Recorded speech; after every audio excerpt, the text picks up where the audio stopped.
Oke, bismillahirrahmanirrahim. Assalamualaikum warahmatullahi wabarakatuh. Teman-teman sahabat surga Yuki nih, Masya Allah. Gimana kabarnya? Waalaikumsalam warahmatullahi wabarakatuh. Alhamdulillah. Alhamdulillah.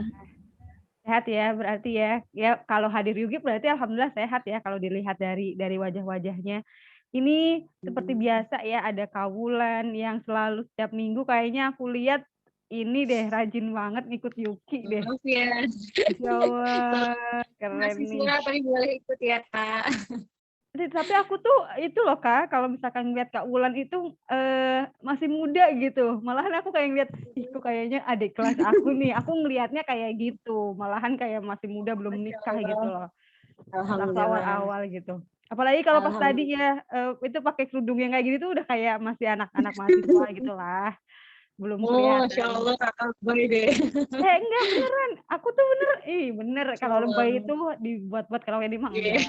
Jadi kayak merasa aku tuh kayak lebih tua gitu ya. Oh, Terus mantap. ada ini nih, ada Nur Hidayah ya. Ya Allah Kak Nur, ini tuh temen lama baru muncul kembali. Ya Allah. Iya, Masya Allah. Banget. Semoga nanti kalau pandeminya selesai kita bisa ketemu ya. Iya, Terus Insya ada Allah. Ayu Sihite. Ayu Sihite itu nama atau ini si Hite-nya tuh pakai logat Inggris nih? Kak Ayu, Ayu, Kak Ayu atau gimana nih? Mana tadi muncul fotonya Kak Ayu atau Ayu. Oke, sepertinya mungkin sedang bersiap-siap ya. Terus ini ada baru masuk nih namanya Linda Octavia ya, tapi lagi connecting dulu. Kalau Hani mah tidak usah ditanyakan ya, karena memang setiap minggu harus hadir. Terus ada teman-teman yang lain di sini, pembicara pertama sudah masuk, ada Silvi, terus ada Kak Yuli juga yang nanti akan membawakan tilawah ya, terus ada Kak Faza juga.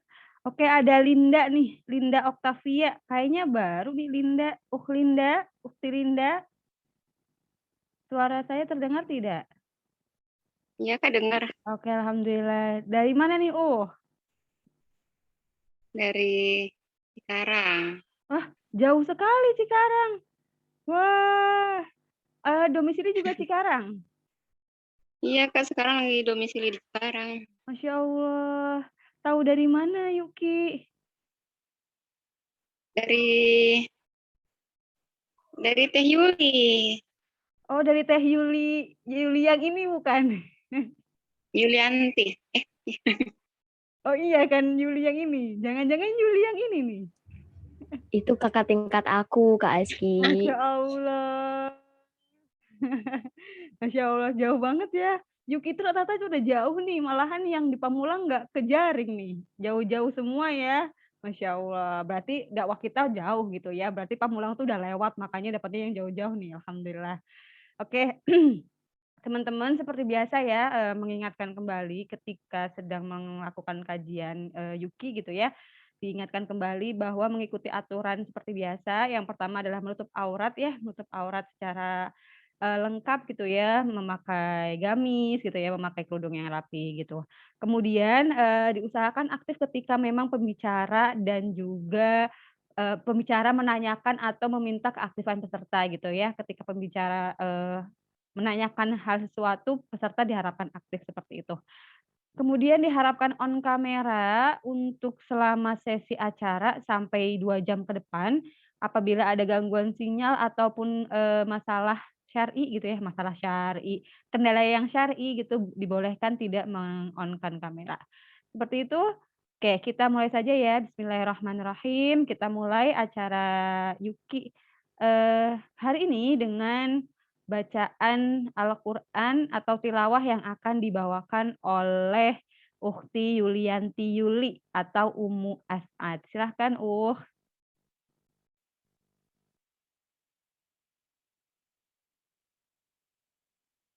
Ada nenen.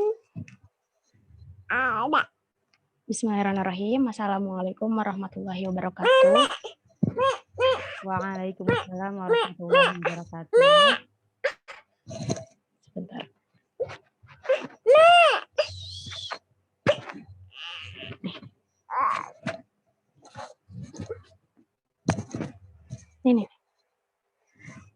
Baik teman-teman, sebelum kita mulai masuk ke forum kajiannya, marilah kita buka dengan pembacaan Ummul Kitab Al-Fatihah.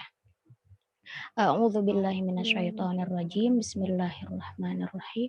Alhamdulillahi rabbil alamin arrahmanir rahim malik yaumiddin iyyaka na'budu wa iyyaka nasta'in ihdinas siratal mustaqim siratal ladzina an'amta 'alaihim ghairil maghdubi 'alaihim waladdallin. Amin. Rabbi zidna ilman warzuqna fahman.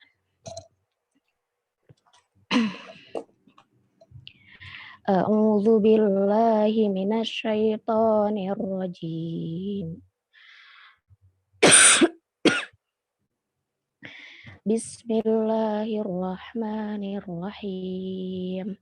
Wa qalu ya ayyuhalladzi nuzzila 'alaihi dzikr alladzi nuzzila 'alaihi dzikru innaka lamajnun law ma ta'tina bil malaikati in kunta minas shodiqin ma nunazzilul malaikata illa bil haqqi wa ma kanu idzam munzirin. Inna nahnu nazzalna dzikra wa inna lahu lahafizun. Walaqad arsalna min qablika fi syi'il awwalin wa ma ya'tihim min rasulin illa kanu bihi yastahzi'un. Kadzalika naslukuhu fi qulubil mujrimin la yu'minuna bihi wa qad khalat sunnatul awwalin.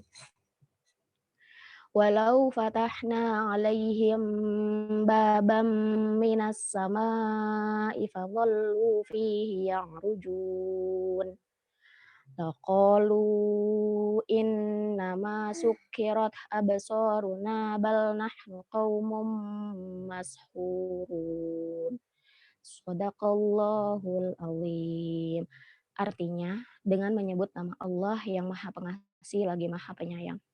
Dan mereka berkata, wahai orang yang kepadanya diturunkan Al-Quran, sesungguhnya engkau Muhammad benar-benar orang gila. Mengapa engkau tidak mendatangkan malaikat kepada kami jika engkau termasuk orang yang benar? Kami tidak menurunkan malaikat, melainkan dengan kebenaran untuk membawa azab, dan mereka ketika itu tidak diberi penangguhan. Sesungguhnya kamilah, kata Allah, yang menurunkan Al-Quran, dan pasti kami pula yang menjaganya, atau yang memeliharanya. Dan sungguh kami, kata Allah, telah mengutus beberapa rasul sebelum engkau Muhammad kepada umat-umat terdahulu. Dan setiap kali seorang rasul datang kepada mereka, mereka selalu memperolok-oloknya. Demikianlah kami, kata Allah, memasukkannya olok-olok itu ke dalam hati orang yang berdosa. Mereka tidak beriman kepada Al-Quran, padahal telah berlalu sunatullah terhadap orang-orang terdahulu. Dan kalau kami bukakan kepada mereka salah satu pintu langit, lalu mereka terus-menerus naik ke atasnya. Tentulah mereka berkata, sesungguhnya pandangan kamilah yang dikaburkan, bahkan kami adalah orang-orang yang terkena sihir. Maha benar Allah dalam segala firman-Nya. Quran Surat Al-Hijr ayat 6-15. Shadaqallahul azim. Wassalamualaikum warahmatullahi wabarakatuh. Waalaikumsalam warahmatullahi wabarakatuh. Alhamdulillah ya Allah, semoga bagi yang membaca dan mendengarkan mendapatkan hikmah ya, mendapatkan rahmat juga dari Allah atas apa yang kita dengarkan dan apa yang dibacakan tadi. Oke, baik. Pembicara sudah hadir dua-duanya ya, ada Kak Firza dan Sylvia. Alhamdulillah udah hadir ya, Masya Allah. Nah, kalau misalkan tadi berkaitan ayat Al-Quran yang dibaca, itu sebenarnya sangat mengena dengan tema hari ini ya. Tema hari ini kan judulnya apa? agama aja dinistakan apalagi kamu gitu ya, kamu di sini tuh manusia gitu ya, agama aja yang menjadikan dasar diri kita, dasar hidup kita aja dinistakan, apalagi sesama manusia yang memang ikatannya tidak kuat gitu. Nah, hari ini kita akan bahas apa aja sih tentang agama yang dinistakan ini gitu ya. Kita langsung aja, masuk ke pembicara pertama yaitu udah ada Ukhti Silvi. Nah, assalamualaikum Ukhti Silvi, kaifa haluki? Waalaikumsalam warahmatullahi wabarakatuh. Alhamdulillah baik. Alhamdulillah. Gimana nih, Ukhti Silvi, berkaitan dengan tema kali ini kita tuh mau bahas tentang apa sih? Ya, kan akhir-akhir ini juga lagi rame lagi ya soal penistaan agama nih. Nah, kali ini kita mau bahas lebih dalam lagi gitu. Oke, sebenarnya kalau penistaan agama itu bukan hal yang baru ya sebenarnya, apalagi Iya, kalau di Indonesia itu kan termasuknya isu sensitif ya, karena mungkin, mayoritas masyarakatnya beragama Islam gitu ya. Jadi kalau misalkan penistaan agama di Indonesia tuh, sering tapi, tidak sesering kalau di luar negeri ya. Kalau di luar negeri itu kan sering banget ya agama Islam itu dinistakan gitu ya, karena memang minoritas agama Islam itu di luar negeri. Cuma, bagaimana penyikapan kita gitu ya sebagai seorang muslim gitu ya, entah itu baik di dalam negeri maupun di luar negeri gitu ya. Kira-kira kurang lebih seperti itu bukan, iya, Kak Silvi? iya, Silvi, oke baik. betul. Mungkin masuk aja kali ya, langsung masuk ke materi mungkin Ukti Silvi gimana? Iya, Kak, boleh. Oke, ini share screen langsung. Oh, oke, mana share screen-nya? Sudah terlihat belum? Belum, Kak. Sudah? Iya, sudah. Oke, baik.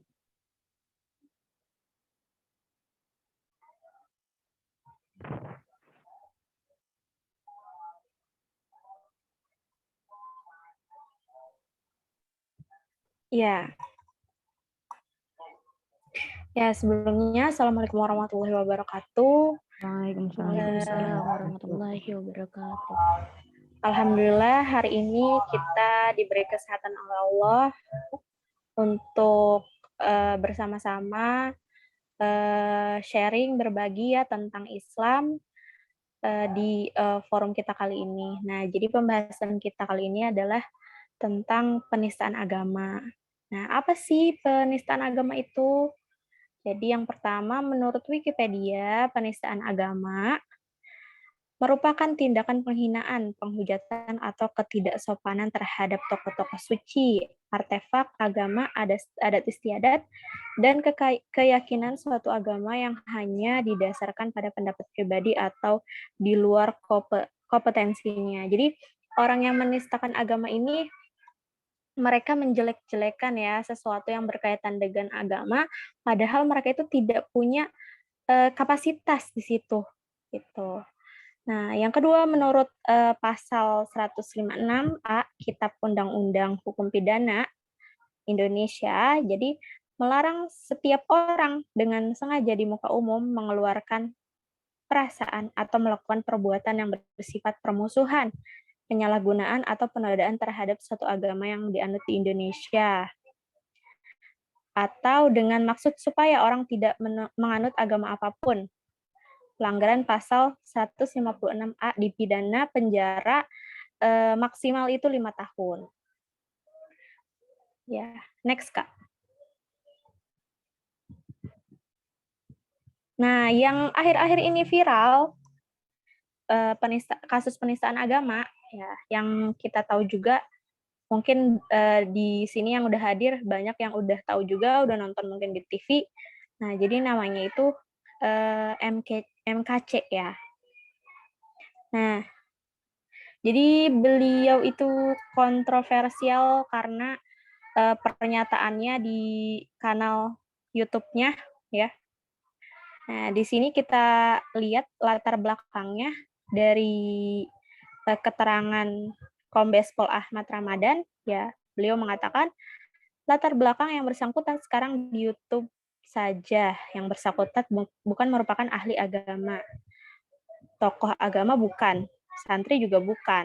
Jadi sebenarnya MKC ini bukan seseorang yang paham agama gitu ya, yang ahli dalam agama, bukan pendeta, bukan juga ustadz. Gitu. Dia hanya seseorang yang awalnya adalah pemeluk agama Islam, kemudian berpindah ke agama Kristen, dan dia belajar secara otodidak. Ya, bukan belajar karena dia santri ya atau apalah gitu ya. Jadi memang murni dia ini hanya orang awam biasa gitu. Ya mungkin teman-teman di sini ada yang udah tahu tentang MKC? Boleh responnya? Mungkin yang udah tahu? Oke, BTW Kak, aku mau nanya sedikit nih. Jadi dia itu, karena kan aku sebenarnya tahu ya berita ini, tapi Iya. nggak mengikuti, terus bukan nggak mengikuti, nggak melihat secara mendetail ya. Dari YouTube-nya juga aku juga belum nonton. Secara kalau yang tadi Kakak jelaskan itu, dia itu awalnya Islam tapi murtad gitu. Iya, betul. Oh, berarti sekarang itu dia bukan Islam ya, dia Nasrani berarti sekarang ya? Iya. Allah, naudzubillah. Tapi kok pakai yang bikin Nah, aku itu. kesel tuh namanya itu ya, namanya itu kenapa sih nggak diganti gitu kan, aku bikin kesel gitu ya. Ya Allah, Iya. sayang sekali. Teman-teman di sini ada yang tahu nggak beritanya? Ini kan beritanya sebenarnya viral ya, bahkan ya itu beberapa kali juga kan ya mengupload video juga kan ya, kemarin setelah diprotes ternyata dia juga menyatakan pendapatnya dia gitu. Teman-teman ada yang tahu nggak di sini nih berita ini nih?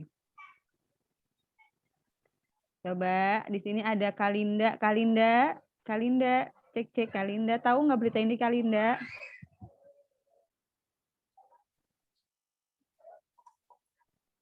Kalinda, tak ada kah? Ya, ada teman-teman yang tahu sebelumnya?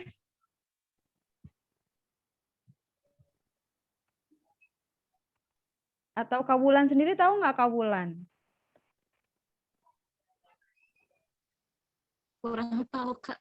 Wah, sayang nggak tahu kalau misalkan nggak tahu ini tuh viral banget sampai ya terjadi itulah ya, maksudnya pergesekan pendapat gitu ya mengenai MKC ini.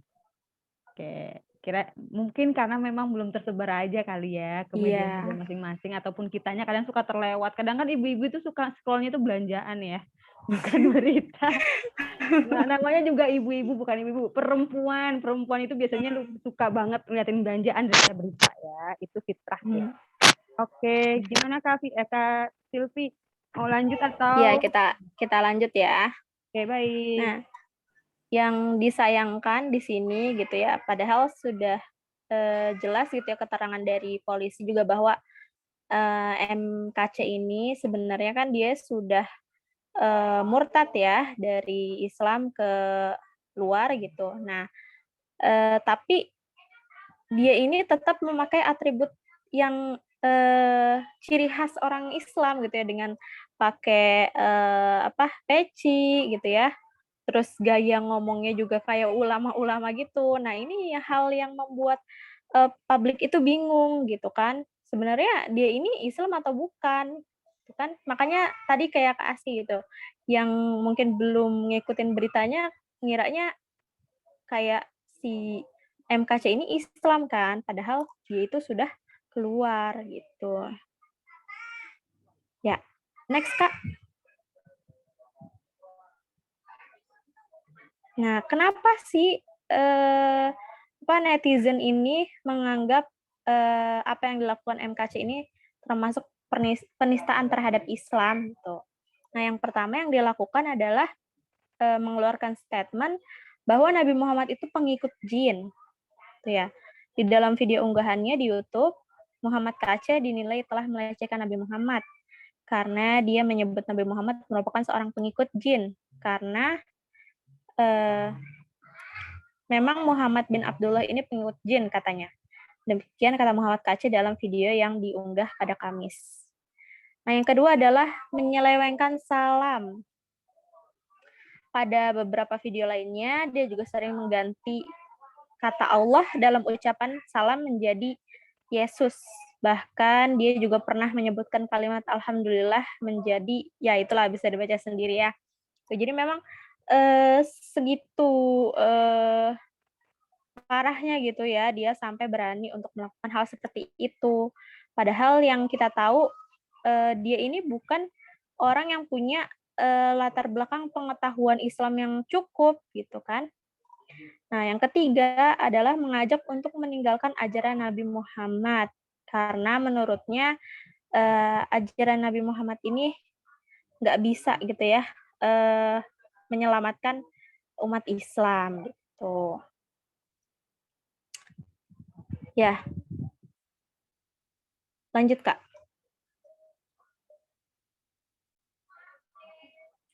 Nah, kita tahu gitu ya, sudah banyak sekali penistaan yang terjadi di Indonesia gitu, dan bukan hanya kepada Islam aja gitu, tapi juga agama lain juga. Nah, sebenarnya di sini ada dalilnya ya di Quran surat Al-An'am ayat 108, dan janganlah kamu memaki sesembahan yang mereka sembah selain Allah, karena mereka nanti akan memaki Allah dengan melampaui batas tanpa dasar pengetahuan. Nah, jadi di sini kita pun gitu ya sebagai orang Muslim, kita itu nggak boleh memaki sesembahan agama lain tuh. Nah, tapi kenyataannya kenapa kasus ini terus berulang gitu ya? Itu karena sistem yang diterapkan di negara ini itu bukan sistem yang berasal dari Islam.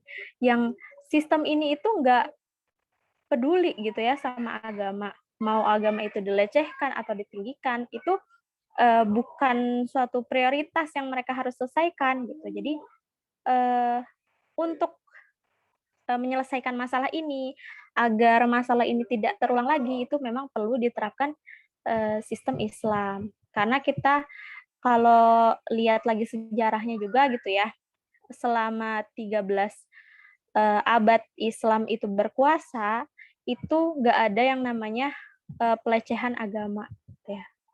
Dan sekalipun itu orang non-muslim itu sangat dimuliakan gitu ya ketika dia sudah menjadi bagian dari Islam gitu ya, dari daulah Islam.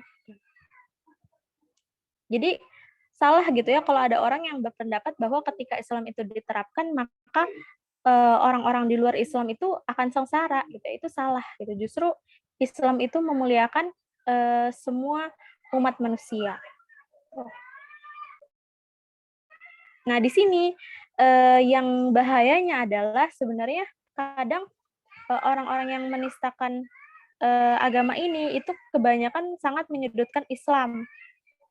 Karena giliran orang-orang yang menistakan Islam itu kayaknya susah banget ya untuk dicari gitu ya, untuk diciduk.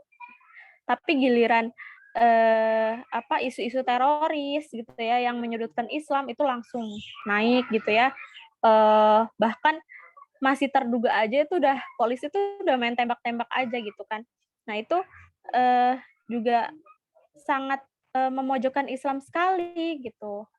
Nah, si MKC ini juga kan padahal dia kan sudah bukan orang Islam lagi kan, dia sudah murtad gitu ya, dia sudah keluar. Tapi kenapa dia sengaja memakai atribut Islam gitu ya, itu kan berarti artinya dia punya niat gitu ya untuk melecehkan Islam. Nah, jadi sekali lagi penyelesaiannya ya memang harus adanya daulah Islam. Nah, pemateri selanjutnya akan menjelaskan gitu ya bagaimana nanti cara menyelesaikan permasalahan seperti ini gitu ya lebih lanjut agar tidak terulang lagi. Ya, kalau dari aku sih itu aja.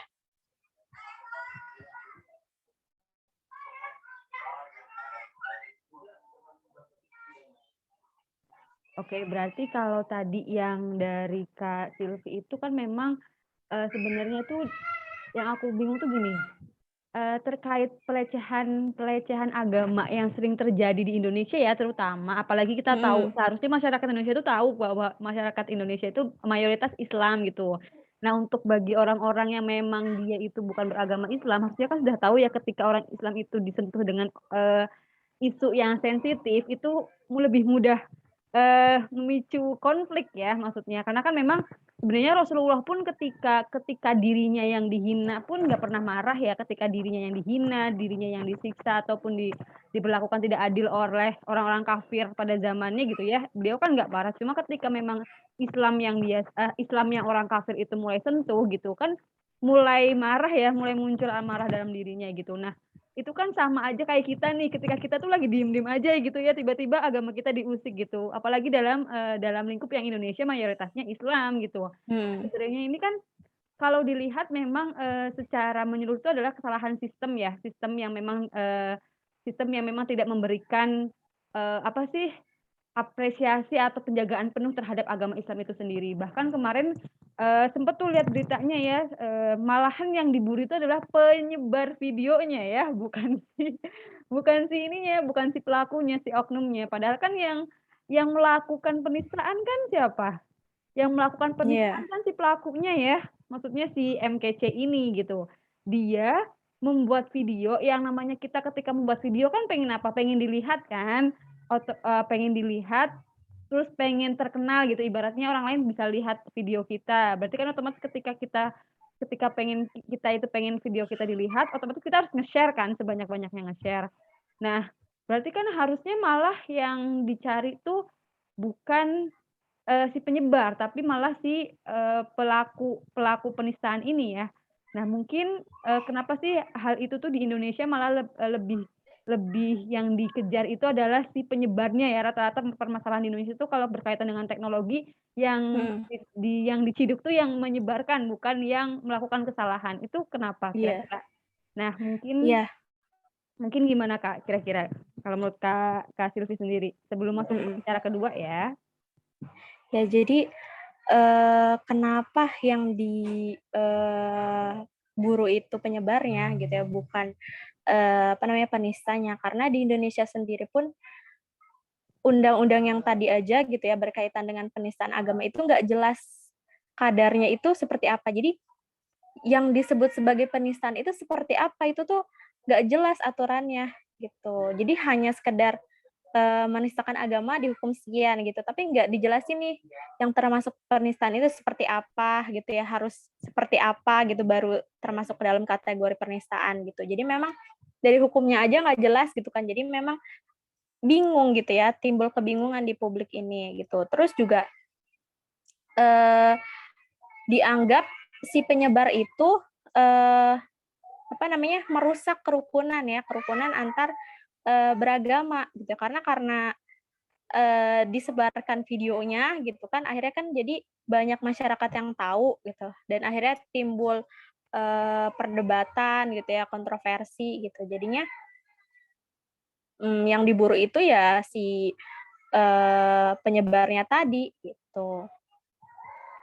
Dan di sistem ini gitu ya, agama aja gitu ya yang seharusnya menjadi hal yang tertinggi gitu ya, hal yang mulia yang harusnya dijunjung tinggi aja itu dinistakan gitu ya, apalagi manusia-manusianya gitu ya. Iya, betul. Kita apa sih manusia gitu kan, makhluk yang lemah gitu ya. Itu aja di sistem ini aja, agama aja dinistakan gitu ya, apalagi manusia gitu. Dan makanya kita tahu sendiri ya kalau di sistem ini pun nyawa seorang muslim aja itu kayak nggak berharga banget gitu. Ya, apalagi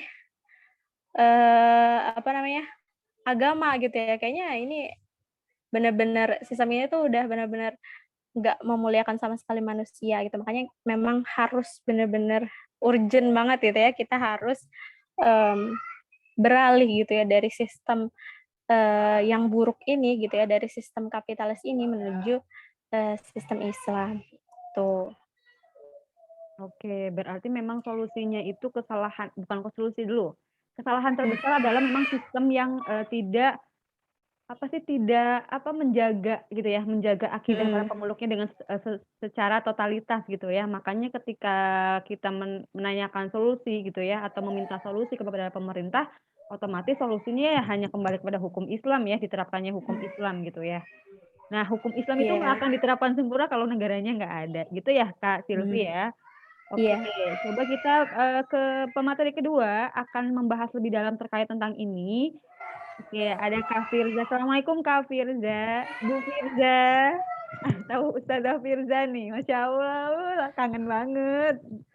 Oh iya, waalaikumsalam Kakak aja kali ya biar lebih Oh muda, iya, biar tetap oke. muda enggak ya. Oke, Kak Firza gimana Kak, kabarnya Kak? Sudah lama tak bersua ini. Iya, alhamdulillah baik. Masya Allah. Dede baik, Dede? Alhamdulillah baik juga. Alhamdulillah, oke. Gimana nih Kak terkait isu ini yang Kakak tahu nih Kak, sebelum kita masuk ke materi Kakak nih ya, sejauh ini Iya, gimana, Kak?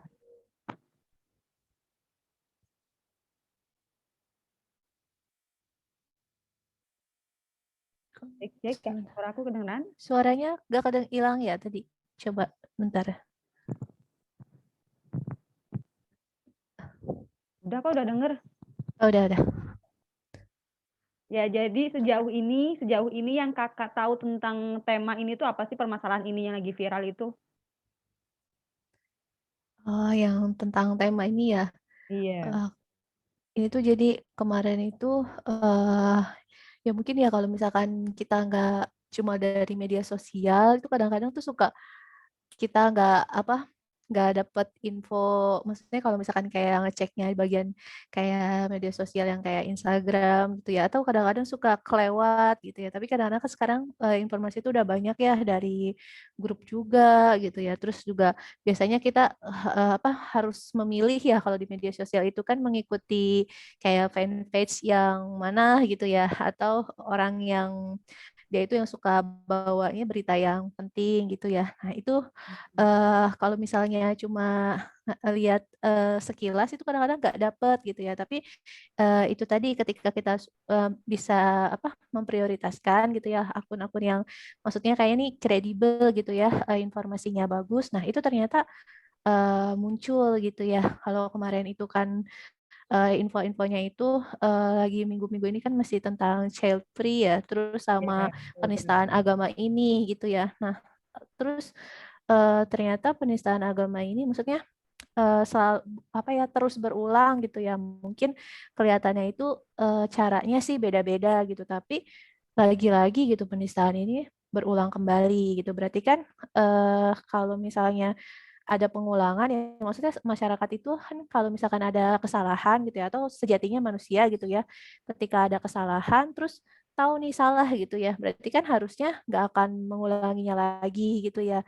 Nah tapi ini kok terulang kembali gitu berarti kan masih ada yang miss nih di sini entah merekanya masyarakatnya misalkan apakah benar nih orang yang menyebarkannya itu dia nggak paham kalau dia itu menistakan agama. Nah itu kan beda lagi ya sama orang yang dia tuh ternyata memang punya tujuan gitu untuk, menistakan agama gitu. Cuman kalau kita lihat dari konteks yang tadi udah disampaikan sama Silvi ya, sama pembicara pertama, Kak Silvi, ternyata yang disampaikan itu kayaknya bukan cuma sekali gitu ya, bukan kayaknya, tapi memang bukan cuma sekali gitu.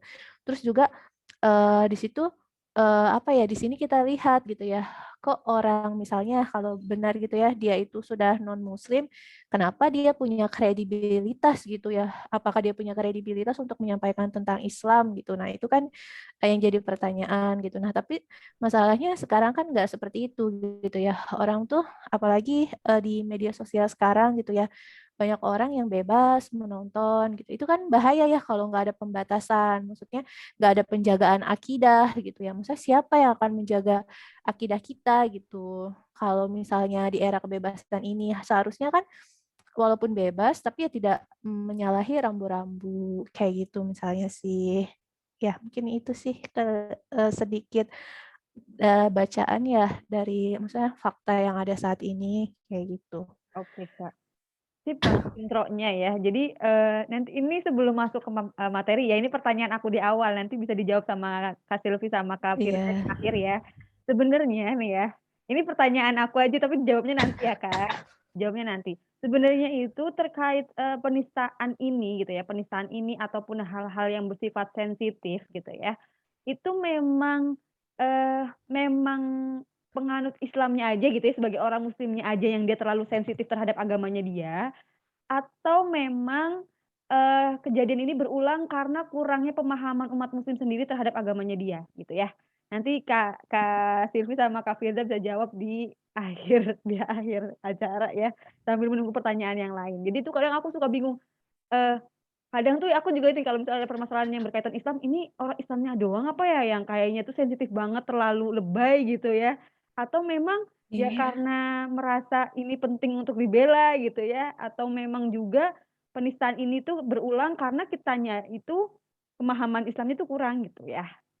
Bisa dijawab nanti ya Kak Firza atau Kak Silvi ya. Kita masuk dulu ke materinya Kak Firza. Kira-kira udah siap belum Kak Firza? Iya, insya Allah. Baik, aku share screen ya. Oke, sudah terlihat belum? Atau aku besarin lagi ya. Udah terlihat belum? Iya. Baik. Nah, di sini ya Bismillahirrahmanirrahim. Alhamdulillah, alhamdulillahillazi arsala rasulahu bil huda wad dinil haq liyuzhirahu ala dini kullihi wa kafa billahi syahida wa kafa billahi wakila. Nah, alhamdulillah di kesempatan kali ini saya bisa bertatap muka ya, walaupun mungkin masih dengan kondisi online ya dengan teman-teman semua. Nah, di sini Masya Allah ya sudah meluangkan waktu ya di hari Sabtu ya panas weekend gini ya. Terus mungkin di jam segini gitu ya waktu-waktunya untuk apa lagi ngantuk-ngantuknya gitu ya. Tapi alhamdulillah gitu ya Allah menggerakkan hati kita gitu ya untuk mencari ilmu gitu ya. Nah, walaupun di sini ya mungkin bisa jadi ya nanti ilmu yang disampaikan itu kita sudah tahu gitu ya atau belum tahu gitu ya. Nah, di sini kita akan sama-sama berdiskusi gitu ya. Nah, di sini ini saya kasih judul ya karena sayang Allah memberikan pedoman gitu ya. Jadi dari judul ini tuh Allah itu sangat menyayangi manusia gitu ya. Nah, terus di sini yang kedua di slide kedua ini saya kasih ini sedikit pengingat aja. Mungkin teman-teman juga nih udah tahu ya. Coba Kak slide kedua Kak. Nah, di sini ada diperkecil aja nggak apa-apa kelihatan. Nah, ya di sini ya. Ini ada gambar handphone ya. Kayak handphone kan ya. Terus bawahnya itu ada termometer gitu ya. Nah, di bawah sini ada apa ya kayak di sampingnya itu ya. Tanda panah itu ada manual book. Nah, di sini udah pada punya handphone semua kan ya.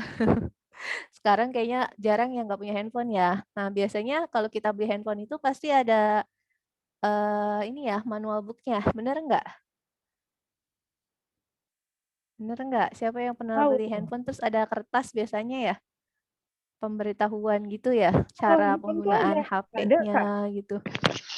Ya ada.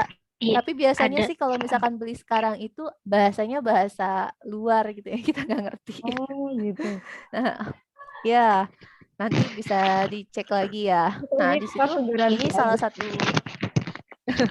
salah satu contoh gitu ya. Ketika ada suatu perangkat, pasti dia ada manual booknya atau cara penggunaan barang tersebut gitu ya. Kayak misalkan contoh handphone ini gitu ya. Misalnya kalau sekarang itu kan handphonenya itu Type C ya casannya. Nah kalau kita cas dia pakai casan yang bukan Type C gitu.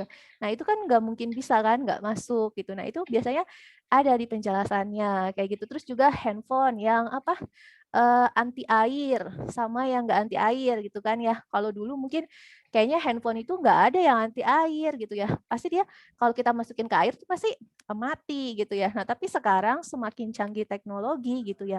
Ternyata ada loh handphone yang dia itu bisa dibawa berenang gitu ya. Tapi ada ketentuannya, syaratnya misalnya nggak boleh lebih ketinggiannya itu tidak boleh berapa di dalam airnya itu minimal berapa meter gitu. Nah, kalau kita melebihi cara itu misalkan ketentuannya itu 5 meter di bawah air gitu ya.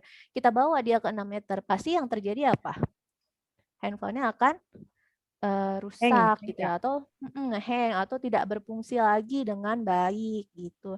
Nah, ini kan yang paling tahu itu siapa sih gitu ya yang menentukan manual book ini gitu ya. Nah, itu kan jawabannya itu siapa kita yang beli, apa orang yang jual, apa orang yang membuat handphone. Orang yang membuat handphone. Iya, benar ya orang yang membuat handphone. Kadang-kadang penjual itu ya dia ngejualin aja, walaupun dia kadang-kadang baca juga gitu. Tapi yang paling tahu itu ya orang yang membuat handphone tersebut gitu. Dia tahu nih kelebihan dari handphone ini apa, kekurangannya itu apa, batas maksimal misalnya dia itu tadi boleh ke air, kedalamannya berapa, kayak gitu ya. Nah, itu satu barang. Terus mungkin barang yang lain di bawah ini gambar apa nih? Termometer ya, Aski ya? Yang Betul orang sekali. kimia. Nah, iya, di sini kan ada range pengukuran ya. Nah, mungkin kalau misalkan dari sini kita lihat 35 derajat Celcius ya, tergantung sih nanti derajatnya ya, dia pakainya apa keterangannya. Tapi di Indonesia itu kita pakainya Celcius misalnya ya, 35 derajat Celcius sampai 42 derajat Celcius. Nah, ini bisa nggak nih kalau kita gunakan untuk mengukur air dingin gitu ya, air es. Nah, itu jawabannya pasti kan nggak bisa. Kenapa nggak bisa? Karena alat ini punya keterbatasan. Begitu. Terus si pembuatnya juga pasti nanti sudah menuliskan dia itu hanya bisa membaca 35 sampai 42 derajat Celcius gitu. Nah, jadi di sini ini contoh sederhana ketika suatu alat gitu ya dibuat oleh pembuatnya. Nah, pembuatnya lah yang paling tahu kebutuhan atau kemampuan gitu ya dari alat yang dia buat gitu. Dan dia juga tahu nih batasan-batasannya itu apa aja sih gitu ya. Ketika batasannya itu dilanggar gitu ya, otomatis nanti dia tidak akan alat tersebut itu tidak akan bekerja dengan baik gitu ya. Nanti bisa menimbulkan kerusakan kayak gitu. Nah, di slide selanjutnya, nah di sini, nah ini kita ibaratkan lagi dengan di sini saya coba mengcompare ya tentang manusia. Nah, manusia itu adalah makhluk gitu ya. Nah, berarti makhluk itu kan diciptakan ya, ada yang menciptakan gitu ya. Yang menciptakan itu berarti kan sang holik gitu ya. Di sini yang menciptakan kita adalah Allah Subhanahu wa taala. Nah, di sini manusia itu apa? Punya terbatas ya, serba terbatas, punya kelemahan gitu ya. Kayak misalnya contohnya ya sepinter-pinternya manusia gitu ya. Dia itu tidak bisa melihat misalnya besok itu akan terjadi apa gitu ya. Walaupun mungkin sekarang udah ada kayak prediksi-prediksi gitu ya. Tapi prediksi itu tidak selalu benar gitu ya. Itu hanya sebagian kecil ciri gitu ya dari kejadian misalnya kayak Gunung Merapi nih mau meletus gitu kan ada sensornya tuh yang mendeteksi gunung ini tuh akan meletus gitu ya itu manusia itu belum bisa gitu ya paling itu hanya sekedar estimasi saja kayak gitu. Nah terus kayak sekarang yang mungkin yang dekat sama kita ya kayak virus sekarang ya virus COVID ini gitu ya itu kan ya manusia itu ya kelihatan banget gitu nggak berdaya gitu ya karena menghadapi virus yang kecil aja gitu yang nggak terlihat gitu ya. Nah itu nggak bisa gitu ya, maksudnya belum bisa dan sudah banyak korban gitu kan ya. Kalau misalkan sudah otomatis langsung bisa, nah itu kan tidak akan sebanyak korban ini gitu ya atau penanganannya tepat gitu. Nah jadi di sini berarti kan kita manusia pun karena adalah makhluk ciptaan berarti dia butuh pedoman gitu ya pedoman hidup yang dimana supaya kehidupannya itu sejahtera gitu ya terus terus ke pedoman hidup ini nanti berarti kan pedomannya itu yang seperti apa gitu ya. Nah, ini sesuai pedomannya itu kalau bisa disimpulkan di sini pedoman yang sesuai dengan fitrah manusia gitu ya. Karena fitrah manusia kan manusia itu suka ya kayak kebahagiaan gitu ya, terus nanti menenteramkan hati dan memuaskan akal gitu ya. Kayak misalnya contoh kalau sekarang ini apa kayak misalkan HAM gitu ya. HAM itu kan apa tuh? Hak asasi manusia ya. Mungkin kalau misalkan dulu gitu ya pas lagi belajar apa ya? Dia adanya di mana tuh di PPKN juga ada ya PPKN tuh tentang HAM gitu ya. Tapi kayak timbul pertanyaan gitu loh. Misalnya saya itu suka mendengarkan musik gitu ya dengan kencang gitu. Itu kan hak asasi saya gitu ya. Tapi tetangga sebelah gitu ya, dia juga punya hak asasi sama seperti saya yang nggak mau mendengarkan musik terlalu kencang gitu ya. Nah itu kan kelihatannya yes, orang sama-sama punya hak asasi, bebas dong gitu. Tapi ternyata itu saling apa ya, saling banyak gitu ya, banyak hal yang saling tumpang tindih gitu ya. Ternyata nggak di sini kita bukan hanya sekedar apa ya, mempunyai hak gitu ya, tapi hak di sini harus ada rutenya gitu ya, harus ada jalurnya. Ketika jalurnya itu tidak sesuai, ya itu akan mengakibatkan kerugian bagi pihak yang lain gitu. Berarti kan di sini kita harus ada aturan nih yang benar-benar itu sesuai dengan fitrahnya manusia gitu. Terus memuaskan akal. Nah, memuaskan akal manusia di sini juga ketika kita itu menjalani suatu pekerjaan atau aktivitas gitu, itu emang benar-benar memuaskan akal kita gitu ya. Kayak misalkan kita diperintahkan untuk sholat gitu ya.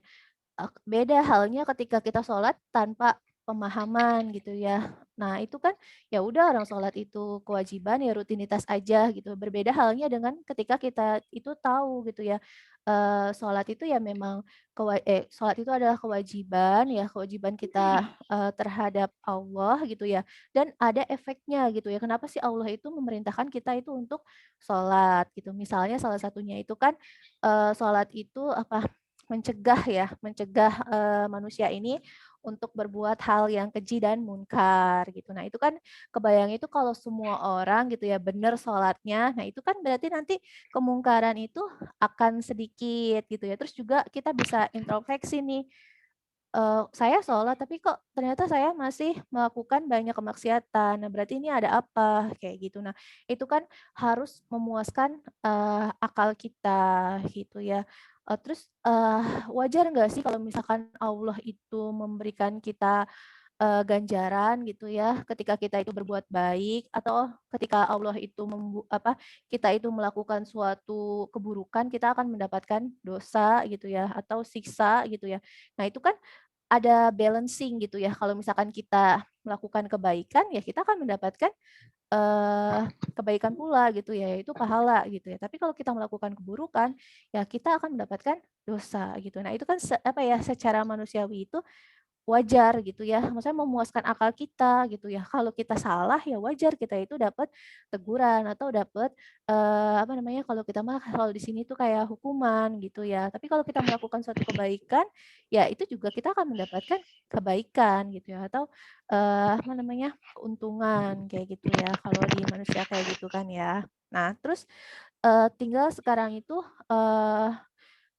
mungkin, gimana cara Allah itu, memberikan pedomannya itu kepada manusia gitu ya. Apakah Allah tidak bisa langsung memberikan pedomannya itu langsung kepada manusia gitu ya? Jawabannya kan, sebenarnya Allah bisa-bisa aja kalau mau langsung gitu ya, karena Allah itu maha kuasa gitu ya. Tapi di sini Allah maha baik gitu ya, memudahkan manusia tersebut gitu ya, untuk memahami apa yang dia bawa gitu. Berarti di sini yang membawa pedoman itu gitu ya, itu adalah, itu seharusnya adalah, manusia itu juga gitu ya, atau dari jenis manusia itu sendiri, kayak gitu. Makanya di sini, Allah itu mengutus seorang rasul, kayak gitu ya. Nah itu di bawahnya ada ya, ini ada ayatnya juga. Nah, di sini juga bisa kita jadikan sebagai ajang, apa ya, maksudnya pemikiran gitu ya, bahwa Allah itu mempermudah manusia tadi, suri tauladan kita itu adalah manusia juga, yaitu Rasulullah Muhammad SAW gitu ya. Rasulullah itu mempunyai sifat kemanusiaan sama seperti kita gitu ya. Rasulullah bisa sakit gitu ya. Rasulullah juga ketika berdakwah itu ketika ditolak itu punya rasa sedih gitu ya. Itu kan manusiawi gitu ya. Nah, di sini kalau di ayat ini ya di Quran surat Yunus ayat 47 Bismillahirrahmanirrahim. Walikulli ummatin rasul gitu ya. Tiap-tiap umat itu mempunyai rasul. Fa'idza jaa rasuluhum qudiya bainahum bil qisti. Itu ya. Wahum la yuzlamun gitu. Maka apabila telah datang rasul kepada mereka, diberikanlah keputusan antara mereka dengan adil dan mereka sedikit pun tidak akan dianiaya. Nah, ini jadi Allah tuh maha adil gitu ya. Kita pun tidak akan dihisap. Misalkan ketika kita belum tahu gitu ya, itu tidak akan dihisap gitu ya. Nah, tapi di sini Allah itu memberitahu gitu ya, memberi pedoman gitu melalui Rasulullah gitu ya. Rasulullah itu memberikan keterangan gitu ya, mana yang boleh dilakukan oleh manusia, mana yang tidak gitu ya. Mana yang harus dilakukan manusia agar si manusia ini selamat sampai di tujuan gitu ya. Jangan sampai manusia ini keluar dari relnya gitu ya. Misalnya kalau kereta mah nggak keluar dari relnya gitu ya. Ketika keluar kan pasti otomatis dia akan celaka kayak gitu. Nah, di sini juga, nah mungkin kalau di yang penistaan itu kan kemarin itu bawa-bawa tentang apa? Kitab sebelumnya ya, kayak misalnya Injil ya, Injil gitu yang sering dibawa-bawa sampai sekarang itu masih Injil gitu ya. Nah, walaupun kan kitab yang diturunkan itu kan ada 4 ya, Zabur, Taurat, Injil, sama Al-Qur'an. Nah, di sini pun ini sebagai apa ya, sebagai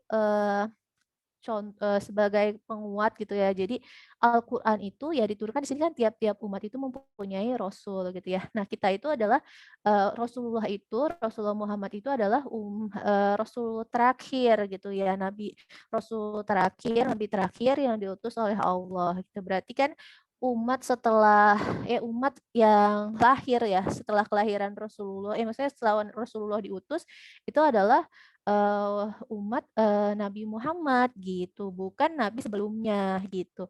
Nah, terus juga di sini perlu kita tekankan kembali gitu ya.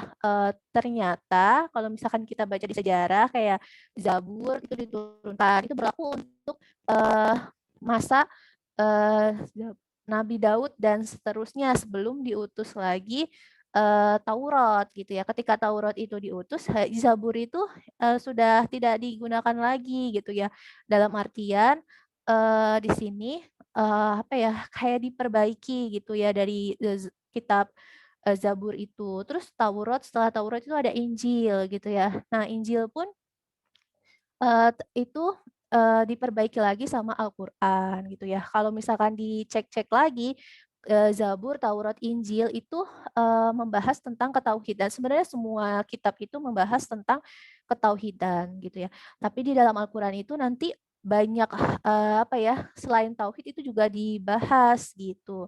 Terus juga di sini Al-Qur'an itu berfungsi sebagai nasak dan mansukh gitu. Jadi ada beberapa hukum yang memang mungkin dulu ada gitu ya di kitab Injil itu diperbolehkan, tapi di dalam Al-Qur'an itu di apa ya, ditiadakan gitu, tidak boleh gitu ya. Kayak kalau itu yang mudah itu syariatnya Nabi Ibrahim. Kalau dulu pada zaman Nabi Ibrahim itu apa namanya, bertawaf gitu ya, saking cintanya ke Baitullah, itu boleh ke Baitullah itu dalam keadaan tidak menggunakan pakaian gitu ya. Nah, tapi kan sekarang itu di dalam Al-Qur'an itu sudah dihilangkan, hal tersebut tidak boleh terulang lagi gitu.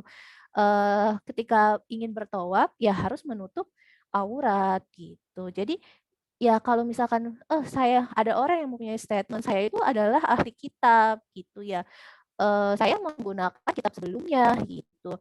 Berarti kan boleh-boleh aja gitu ya. Nah, itu adalah suatu kesalahan. Kalaupun ada ahli kitab sekarang gitu ya, nah pada masa Rasulullah pun gitu ya, kalau benar-benar ahli kitab yang beneran gitu ya, mereka itu nanti akan membaca kitabnya, dan dalam kitabnya itu pun dijelaskan gitu ya. Seperti di Injil itu kan kayak pendeta Bukhoro ya, yang dia itu tahu nih bahwa nanti akan ada ciri-ciri nih nabi terakhir yang membawa risalah yang itu adalah risalah yang nantinya berlaku untuk seluruh umat manusia gitu. Nah, itu kan berarti di dalam Injil pun dijelaskan gitu ya. Maksudnya kalau memang dia itu hatinya mau menerima kebenaran gitu ya, dan memang yakin, karena kan Injil pun yang menurunkan itu adalah Allah gitu ya. Berarti kan dia akan berpindah gitu dari kitab sebelumnya ke dalam kitab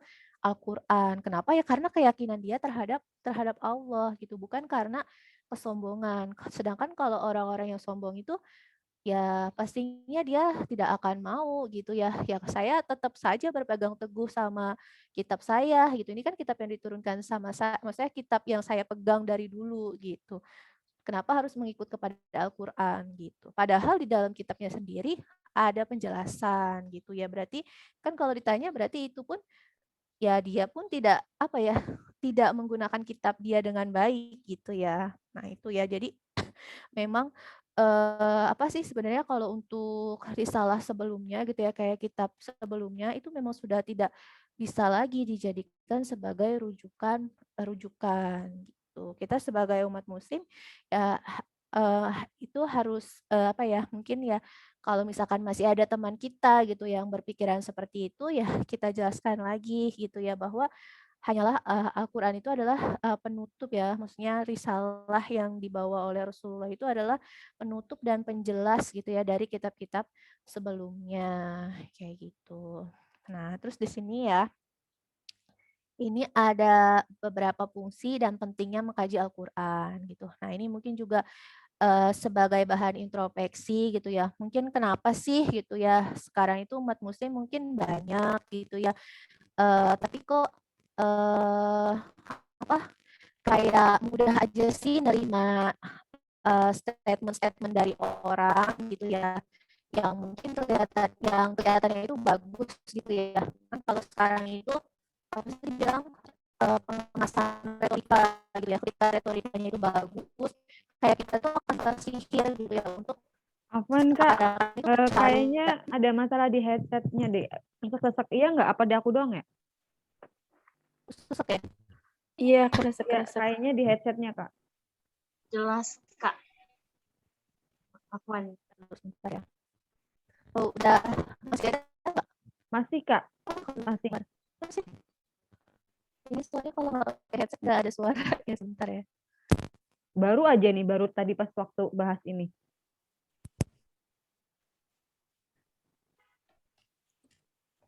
Coba cek. Masih ya. Masih sedikit kalau tadi. Mungkin ada yang ketekuk kabelnya. Iya. Kalau kayak gini masih Ah, udah bagus, udah. Oh, udah ya. Ya udah. Ya, tadi di sini ya sampai ke pentingnya mengkaji Al-Qur'an gitu ya. Seperti banyaknya kaum muslim yang maksudnya mudah tersihir gitu ya sama retorika orang yang kelihatannya itu ya maksudnya omongannya itu bagus gitu ya. Tapi dia itu menyalahi Al-Qur'an gitu. Nah, itu tapi kok banyak yang nerima-nerima aja gitu ya. Terus juga kalau di Indonesia itu kan apa tuh, subur ya aliran sesat gitu ya. Nah itu gimana tuh gitu ya, maksudnya ada aliran sesat baru pasti ada aja pengikutnya kayak gitu. Nah ini kan berarti ada ada kesalahan gitu ya, yang dimana mungkin kayak apa namanya, mengkaji Al-Qur'annya kayak gitu ya, atau di sini tuh ya sebenarnya membaca Al-Quran pun gitu ya, itu satu hurufnya aja tuh udah mendapatkan pahala gitu ya. Tapi bukan berarti mencukupkan hanya dengan membacanya saja gitu ya. Nah, tapi kan Al-Quran itu harus dikaji dan diamalkan kayak gitu. Nah, itu adalah suatu hal yang penting gitu, dan itu pun sebenarnya dicontohkan oleh Rasulullah kayak gitu kan. Nah, di sini jadi Al-Quran itu adalah sebagai petunjuk gitu ya. Yang pertama itu di sini ada al-huda atau petunjuk. dan Al-Furqan sebagai pembeda. Nah, itu ada di Quran surat Al-Baqarah ya, ayat 185 itu yang menyatakan Al-Quran itu sebagai Al-Huda dan Al-Furqan. Nah, ini salah satu ayatnya ya. Sebenarnya masih ada lagi ayat yang lain ya. Di sini kan ayatnya itu di Quran surat Al-Baqarah ayat 185 itu eh, bunyinya itu di sini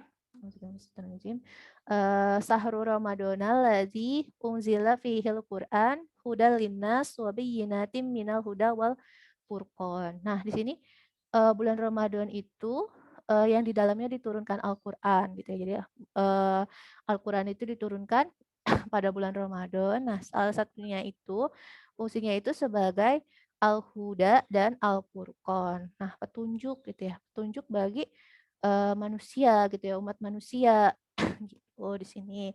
Nah, berarti petunjuk di sini berarti kan ketika kita punya masalah gitu ya, nah seharusnya itu bisa dijawab oleh Al-Qur'an gitu ya.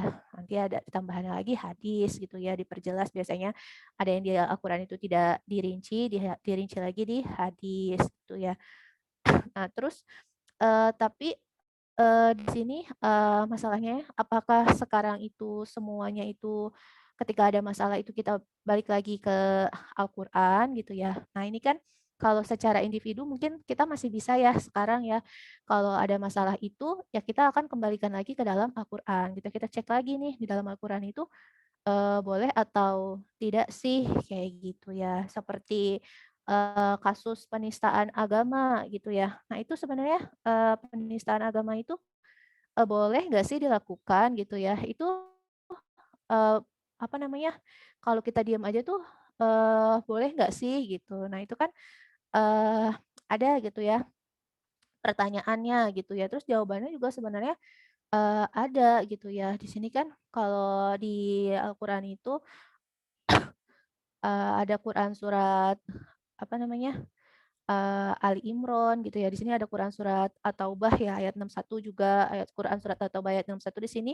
dan orang-orang yang menyakiti Rasulullah akan mendapatkan azab yang pedih gitu ya. Nah itu, terus juga ada lagi di sini di Quran surat Al-Ahzab ayat 57, sesungguhnya terhadap orang-orang yang menyakiti Allah dan Rasulnya, ini maaf ya tadi lupa nggak ditaruh di slide.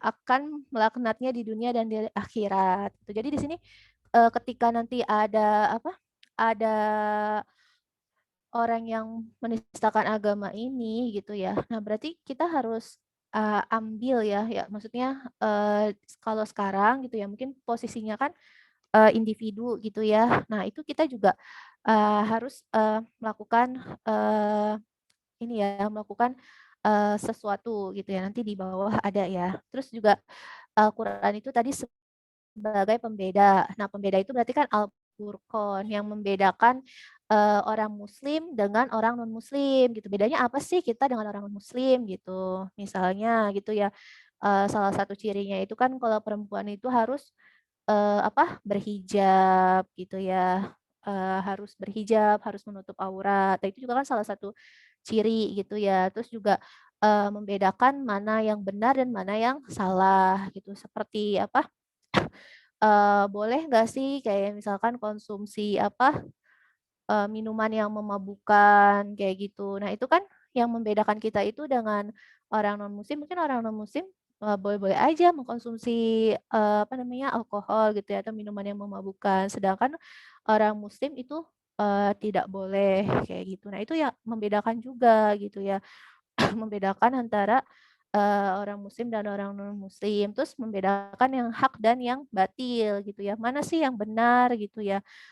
Seperti kita, riba itu boleh atau enggak, mungkin kalau dilihat dari apa ya, kayak sekarang itu, walaupun udah banyak juga ya alhamdulillah orang yang paham tentang bahayanya riba gitu ya. Eee, tapi masih banyak juga yang masih senang gitu ya, atau merasa ada manfaatnya dari riba itu, padahal, riba itu sendiri, merugikan, manusia, kayak gitu. Terus, eee, tadi fungsinya lagi, sebagai nah di sini juga, pembeda itu nah berarti kan ketika ada pembeda gitu ya, kita juga akan dengan menggunakan Al-Qur'an ya kita itu tidak akan mudah gitu ya diadu domba gitu. Kalau kondisinya sekarang kan umat muslim itu ya dijadikan sebagai ya diadu domba aja gitu ya. Banyak, hal yang membuat, antara sesama muslim itu saling, bermusuhan kayak gitu ya. Terus juga Al-Qur'an itu tadi sebagai, pelajaran ya obat gitu ya, terus Ashifa itu obat, terus, iya juga sebagai di dalam Al-Qur'an itu banyak sejarah ya, banyak sejarah yang di mana sejarah itu sebenarnya kayak memberikan kita itu pengetahuan gitu ya. Kalau kemarin itu, sempat, baru dengar maksudnya sempat dengar ya kayak kisah Nabi Musa gitu ya. Nabi Musa itu kan mendakwahkan Islam gitu ya. Di sana itu penuh dengan penolakan gitu ya. Nah, Nabi Musa. Nah, Nabi Musa ini meminta kepada Allah seorang sahabat. Gitu ya. Seorang sahabat itu dikasih oleh Allah Nabi Harun. Gitu. Nah, jadi di sini dalam berdakwah gitu ya, maksudnya di situ mencontohkan gitu ya bahwa dalam berdakwah itu ya memang ketika kita itu merasa ketakutan gitu ya, merasa lemah gitu ya, kita boleh gitu ya, meminta kepada Allah seorang teman. Berarti kan di sini pun ya ketika misalnya ya, kita ini kita sama-sama berdakwah gitu ya, menyampaikan kebenaran gitu ya. Nah itu, sangat baik sekali gitu ya ketika kita itu punya, teman sebagai penguat gitu ya. Nah terus, di sini yang selanjutnya ternyata gitu ya, Al-Quran itu adalah salah satu sumber dalam agama Islam. Ternyata kehidupan Islam membentuk suatu sistem dalam menjalankannya, tidak bisa hanya memilih sebagian saja, namun harus secara keseluruhan. Nah, jadi di sini Al-Quran itu ternyata membentuk suatu sistem gitu yang dimana ajaran yang pertama itu kan benar adalah tauhid ya, kita harus mentauhidkan kepada Allah, dilarang melakukan, kesyirikan gitu ya. Nah, tapi di ayat yang lain itu memerintahkan, kita itu, untuk berkehidupan itu sesuai dengan Islam gitu ya. Ternyata Allah itu, mengatur tentang, muamalah gitu ya, Al-Quran itu mengatur tentang muamalah, pendidikan gitu ya. Muamalah itu misalnya tidak boleh adanya riba gitu.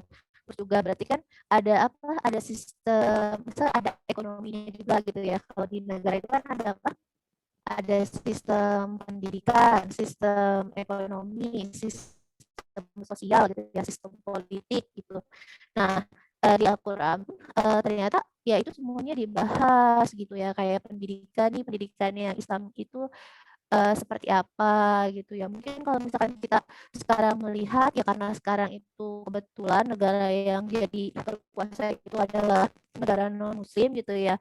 Kayak misalkan kecanggihan teknologi kita itu kan kalau sekarang itu melihatnya kiblatnya itu ke orang kayak orang Jepang ya sekarang ya, Jepang atau Cina gitu ya, yang mungkin Cina itu sekarang kan dulu mungkin produk Cina itu nggak dianggap gitu ya, cepat rusak gitu ya. Tapi sekarang ternyata si Cina ini bisa membuktikan gitu ya, dia bisa membuat apa aja gitu. Nah, ternyata kalau misalkan kita lihat di dalam Al-Quran, Allah pun menyuruh gitu loh kaum muslim itu ya untuk belajar gitu ya. Kan kalau di Quran surat Ar-Rahman itu ya maksirul insan gitu ya. Ya maksirul jin wal insan gitu ya. Hai golongan manusia dan jin gitu ya. Tembuslah gitu ya langit ketujuh jika kamu bisa menembus langit gitu ya. Maka tembuslah langit itu gitu ya. Tapi kamu itu tidak akan bisa menembus langit gitu ya kecuali dengan kekuatan. Nah, itu kan kekuatan di situ ada yang menafsirkan adalah ilmu pengetahuan. Jadi Allah itu sudah memberikan gitu tantangan kepada kaum muslim untuk menguasai dunia gitu. Jadi bukan berarti Islam itu hanya sekedar ibadah mahdoh aja gitu ya. Tapi ternyata Allah itu memerintahkan loh kita itu untuk menuntut ilmu gitu, yang dimana tapi gitu ya tujuannya itu mungkin beda gitu ya. Kalau orang barat itu tujuannya adalah uang, nah kalau kita tujuannya itu adalah untuk meninggikan Islam gitu ya. Ketika kita belajar, ya ketika kita itu melakukan suatu upgrading diri gitu. Nah, itu tujuannya adalah untuk meninggikan Islam gitu ya. Ketika kita itu punya kemampuan gitu ya. Nah, itu kita bisa meninggikan Islam ketika kita menyampaikan suatu ilmu. Nah, mungkin itu akan lebih diterima gitu ya. Nah, itu jadi tujuan utamanya gitu ya, apapun yang kita raih di dunia ini gitu ya, kalau sebagai hamba Allah gitu ya, itu adalah tujuan utamanya meninggikan kalimat Allah kayak gitu. Nah ini jadi kalau tadi itu mungkin sistem ya, kayaknya itu sistem itu kalau saya kalau di teknik itu kan sering ya itu ngomongin tentang sistem. Jadi sistem itu gabungan gitu ya, gabungan beberapa komponen gitu ya, atau rangkaian gitu ya, atau kalau di sini mah kebutuhan gitu ya, yang dimana dia itu punya tujuan yang sama gitu ya, mempunyai aturan yang sama gitu ya, supaya dia itu meraih suatu tujuan kayak gitu kan. Nah, kalau mungkin teman-teman bayangkan itu, kalau saya gampangnya itu ngebayangin tentang komputer gitu ya. Kalau di komputer itu kan ada input ya, atau handphone juga sih punya input gitu ya. Inputnya itu kan bisa dari touchscreen kita gitu ya. Nah itu outputnya itu kan bisa berupa tampilan layar gitu. Nah itu ketika si handphone ini bisa bekerja dengan baik ketika sistemnya itu benar gitu ya. Komputer itu bisa bekerja dengan baik ketika sistemnya itu benar. Nah, mungkin di sini teman-teman pernah ngalamin nggak kalau misalkan komputernya itu ngehang? Pernah nggak? Atau kena virus? Pernah nggak? Nah, Pernah ya? Nah, itu. Nah, ketika misalnya contoh kalau mouse-nya itu rusak, nah itu masih bisa diganti tuh guys sama mouse yang baru, mouse-nya harus diganti baterainya gitu ya. Speakernya itu rusak gitu ya, nggak bisa ngeluarin suara, diganti speakernya. Tapi kalau sistem komputernya itu yang rusak, nah itu mau diapapun gitu ya, mau dilakukan apa aja gitu ya, kita masukin aplikasi baru gitu ya. Nanti sama dia itu karena sistemnya itu udah nggak berjalan dengan baik, ya nanti aplikasi yang kita masukkan pun itu nggak akan berjalan, kayak gitu. Misalnya contohnya, ini ada sistem nih komputer, tapi dia udah rusak. Nah, baru kita install antivirus gitu. Padahal virusnya tuh udah masuk, terus baru kita install antivirusnya. Nah, si antivirus ini akan mengenali si virus-virus yang sudah menjalar, tapi virus-virusnya itu udah menjalar ke semuanya. Nah, ketika virusnya itu udah menjalar semuanya, si antivirus ini nangkepin sih, bener nangkepin si virus-virus itu, tapi dia nangkepin semua yang udah terinfeksi sama si virus gitu. Nah, ketika semuanya udah terinfeksi sama si virus, nah akhirnya program yang bagus pun dianggap sebagai virus gitu. Nah, jadi otomatis si komputer itu tidak akan bekerja lagi dengan baik gitu. Jadi kalau di sistem itu biasanya kita kasih perlindungan dulu nih ke sistem itu, baru kita masukin aplikasi-aplikasi kayak gitu. Nah ya, nah gampangnya mungkin, tapi nggak tahu ya teman-teman kebayang apa enggak. Nanti bisa dicari perumpamaan yang lain tentang sistem yang rusak gitu ya. Kalau sistemnya itu udah rusak, kita masukin sesuatu yang baik, ya itu sesuatu yang baik itu juga akan rusak gitu. Nah ini ada pertanyaan nih.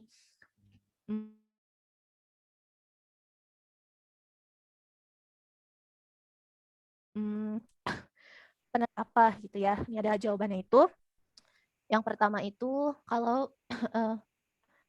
kalau individu yang menerapkannya. Nah ini efektif nggak sih kalau misalkan individu itu yang menerapkan suatu aturan gitu ya? Mungkin kalau aturan untuk diri sendiri gitu ya, individu bisa gitu ya menerapkan gitu. Tapi kalau misalkan kita menerapkan aturan untuk orang lain, tapi kita sebagai individu gitu ya. Nah itu kemungkinannya itu tidak akan maksudnya tidak seefektif ketika dilakukan oleh instansi yang besar gitu. Misalnya contohnya kalau saya gampangnya itu kayak di sekolah gitu ya. Mungkin teman-teman kalau misalnya di sekolah gitu ya diwajibkan gitu ya untuk memakai jilbab gitu. Tapi yang mewajibkan itu adalah guru gitu. Nah, itu kan tidak maksudnya ya paling yang nurut anak-anak yang care aja sama gurunya gitu atau mau masuk pelajaran guru tersebut gitu ya, baru ikut gitu. Tapi kalau misalkan enggak, ya udah enggak gitu ya. Tapi gimana kalau misalkan si kepala sekolahnya gitu ya yang menerapkan aturan itu gitu. Nah, kalau kepala sekolahnya yang menerapkan, berarti kan otomatis ketika si siswa itu ingin sekolah di tempat tersebut, ya dia harus menggunakan jilbab gitu. Nah, itu kan akan lebih efektif. Berarti di sini individu ketika menerapkan itu kurang efektif ya. Nah, terus yang kedua itu keluarga yang menerapkan. Nah, ini keluarga yang menerapkan berarti di sini, nah ini juga nih tadi pengen ngomongin sedikit ya, di tengah-tengah apa namanya gelombang apa ya informasi gitu ya, atau sekarang itu keburukan yang hampir bercampur gitu ya, karena apa namanya karena kita hidup di lingkungan yang tidak Islami gitu ya. Nah di sini kita pentingnya gitu ya memilih apa kalau yang di judul itu kan apa, agamanya dinistakan apalagi kamu gitu ya. Nah, di sini berarti ketika kita memilih partner gitu ya, mungkin kalau tadi partner dakwah gitu ya, kalau kita memang belum menikah gitu kan, itu kan berarti kan kita punya sahabat nih, sahabat yang memang dia itu, apa, mendukung dakwah kita gitu ya. Nah, berarti kalau misalkan mau memilih pasangan, suami pun gitu ya, itu berarti kan ada prioritas ya di sini kita juga harus memilih, orang yang dia juga mendukung, apa namanya, mendukung, dakwah gitu ya. Karena, kalau kita kan sebagai perempuan gitu ya, itu apa ya namanya, memang, kodratnya itu dipimpin gitu ya. Berarti kan di sini dalam memilih pasangan juga, harus hati-hati gitu ya. Berarti sebaiknya gitu ya atau, ya di sini, walaupun nggak harus ya, maksudnya bukan yang wajib banget gitu ya, tapi kalau memang kita merasa kita belum mampu gitu ya,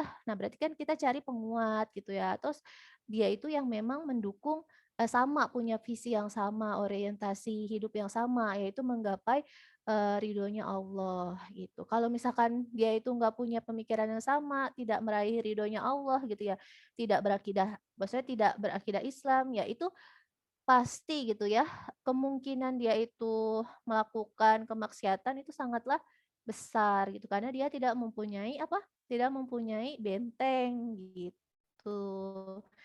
Sedangkan, orang yang sudah punya benteng aja masih mungkin melakukan kesalahan gitu ya, apalagi yang tidak punya benteng, sama sekali gitu ya. Nah, tapi di sini, apakah hanya keluarga aja cukup gitu ya? Nah, tapi ternyata di sini keluarga pun nggak cukup gitu ya kalau untuk menerapkan aturan. Karena keluarga itu ya cuma anaknya, mungkin anak, saudara ya, orang-orang yang, sama dia aja gitu ya. Nah, tapi ketika anaknya itu keluar dari rumah gitu ya, nah, sekarang itu banyak orang tua yang merasa galau gitu ya, takut. Karena apa? Karena di rumah itu anaknya mungkin udah diajarin gitu ya tentang Islam gitu, tapi ternyata pas keluar rumah itu, wah, godaan itu silih berdatangan gitu ya, saling berdatangan. Itu yang membuat, para orang tua itu tidak tenang gitu. Berarti, di sini pun banyak aturan gitu ya, yang tidak cukup gitu ya, hanya dilakukan sama individu dan keluarga gitu. Nah berarti, bagaimana gitu ya, dengan negara gitu. Nah berarti di sini, negara lah gitu ya yang mempunyai otoritas gitu ya dalam menerapkan suatu aturan gitu. Karena kalau misalkan negara itu sudah memutuskan berkata iya, ya warga negara mau nggak mau pasti akan, melakukannya. Contohnya kayak sekarang gitu ya, tentang apa, vaksin, katanya vaksin itu nggak wajib gitu ya. Tapi ada lagi peraturan anak sekolah, eee, nggak bisa sekolah tatap muka kalau nggak punya sertifikat vaksin. Terus nggak bisa masuk ke tempat umum, nggak bisa pulang kampung misalnya, kalau nggak punya sertifikat vaksin. Nah itu kan mau nggak mau jadi rakyat itu pasti akan vaksin gitu ya kan. Kenapa? Karena ya dari negaranya mengharuskannya kayak gitu.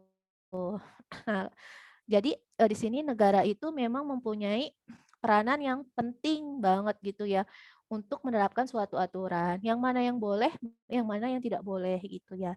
Nah, tapi akan sangat bahaya ketika apa namanya negara ini acuh gitu ya, maksudnya membebaskan terserah gitu ya rakyatnya itu mau mau berlaku apa aja gitu ya. Nah, di sini salah satunya itu kan efeknya ketika apa namanya? Iya, di slide selanjutnya gitu ya. Nah, ini kan tentang penistaan agama gitu ya. Nah, ini yang tadi dibahas ya sama Kak Silvi tentang penistaan agama. Nah, eh, tentang penistaan agama ini sebenarnya nanti penistaan itu kan macam-macam ya caranya gitu ya. Ada orang yang mencari-cari kesalahan Rasulullah, terus orang yang menganggap pada diri Rasulullah ada kekurangan. Terus kalau ini di dalam kitab apa ya? Terus sebentar ya.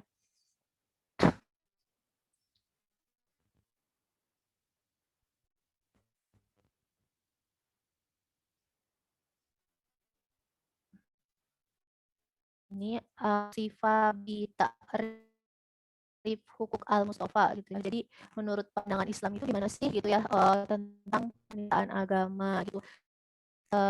Mencela gitu ya, mencela Rasulullah dan keturunannya itu juga termasuk penistaan agama. Terus menentang dan mensejajarkan Rasulullah dengan orang lain dengan niat untuk dicela, terus menghina, mengkerdilkan dan menjelek-jelekan dan mencari-cari kesalahannya. Itu juga termasuk menghina Rasulullah gitu ya. Terus di sini kalau di dalam di dalam Islam gitu ya, di dalam hukum Islam itu tidak ada hukuman, maksudnya para ulama itu tidak berselisih paham tentang hukum orang yang menistakan agama, yaitu dihukum mati gitu. Nah itu hukumannya ya hukuman bagi orang yang mencela agama. Nah tapi sebelum dihukum mati itu ada apa namanya kalau kita itu kayak peradilan dulu gitu. Dipastikan dulu nih orang yang menistakan agama itu dia itu dipaksa atau tidak melakukan hal tersebut kayak gitu ya.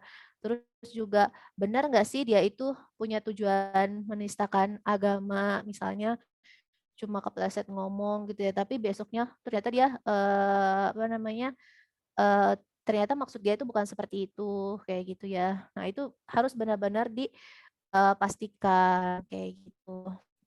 Terus kalau misalnya yang melakukannya itu orang non muslim gimana gitu ya.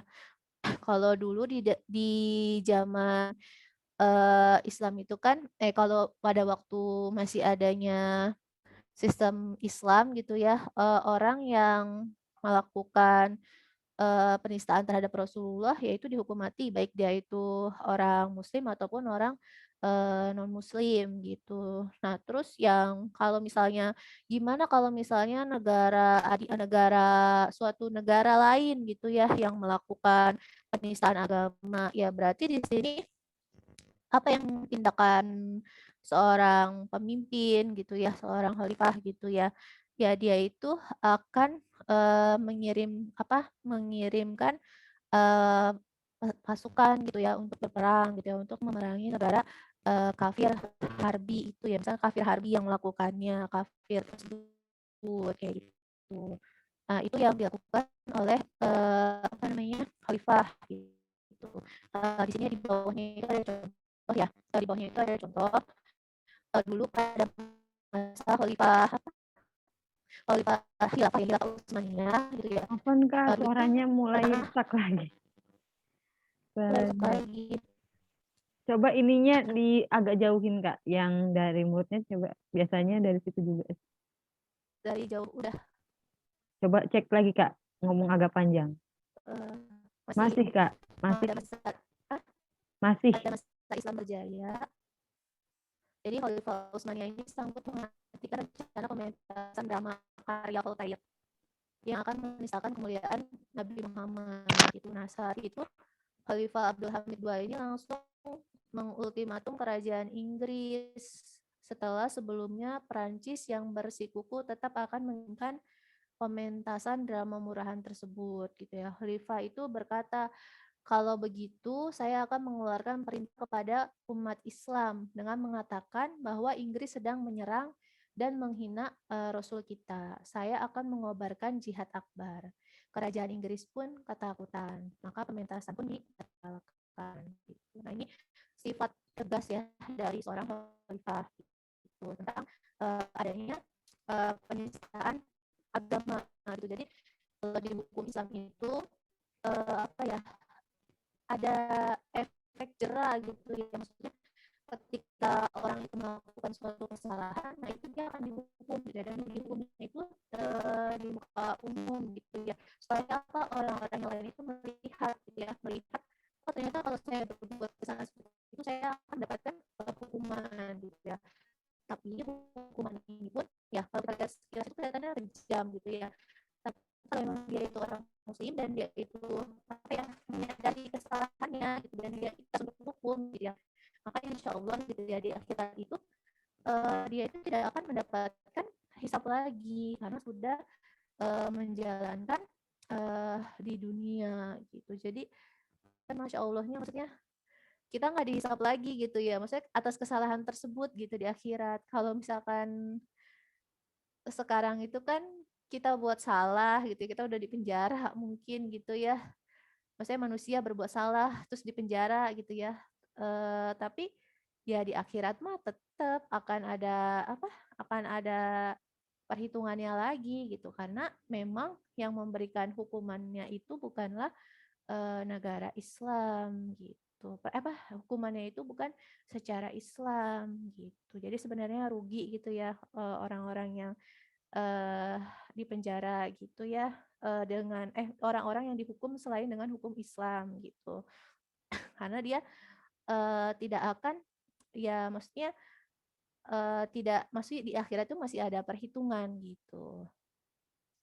Sedangkan dengan adanya hukum Islam, kalau dihukum dengan hukum Islam, insya Allah gitu ya, itu sudah tidak ada hisab lagi ya. Tapi syaratnya besar sih ya, di sini harus ada negara Islam gitu. Nah, makanya tadi bagaimana cara kita bersikap gitu ya menghadapi pencela apa, penistaan agama ini ya, kita dengan cara mencerdaskan umat gitu, karena kita sekarang belum bisa gitu ya, maksudnya mengajukan misalkan Pak siapa tadi MKC gitu ya, itu dihukum mati, nggak bisa gitu ya, karena nah hukum sekarang itu berbeda gitu ya dengan hukum yang kita gaung-gaungkan gitu ya, yang hukum yang itu hanya akan bisa terlaksana ketika ada penyelenggaranya gitu ya.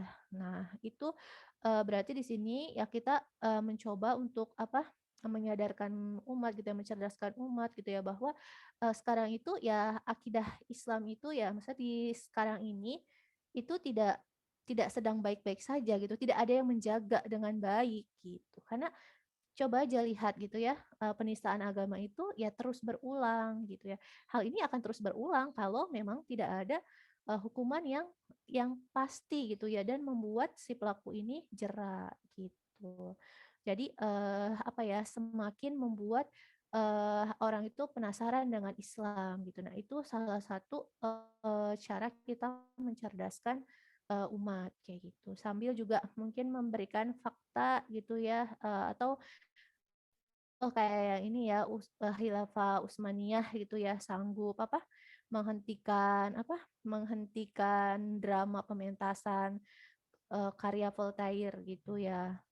Nah, itu. Terus juga nanti kalau di negara kita itu akan ada sanksinya kayak gitu. Terus juga di sini ada lagi ya, ini dulu itu imam imam Muslim dalam Al-Jami, As-Sohi, dan beberapa kitab hadis lainnya ini menyatakan ada seorang perempuan kerjaannya selalu mencaci maki Nabi Muhammad SAW. Nah, karena kesal dengan kelakuan perempuan itu, nah seorang sahabat Nabi yang buta, yang merupakan suaminya membunuh istrinya tersebut, gitu ya. Jadi istrinya itu dibunuh. Karena apa? Karena dia tuh selalu mencaci maki Rasulullah, gitu ya. Ketika peristiwa pembunuhan ini dilaporkan kepada Rasulullah, nah ternyata Rasulullah itu tidak mengkistos si laki-laki buta ini, gitu. Berarti ya kalau orang yang menghina Rasulullah itu ya betul gitu, hukumannya itu adalah dihukum mati, gitu. Kalau memang dia benar-benar sengaja ya tanpa ada paksaan dari orang lain gitu. Tapi itu peradilannya itu harus benar-benar dicek gitu ya, nggak langsung oh kamu langsung menistakan agama gitu ya, kayak kayak perlakuan terhadap teroris gitu ya, belum jelas udah langsung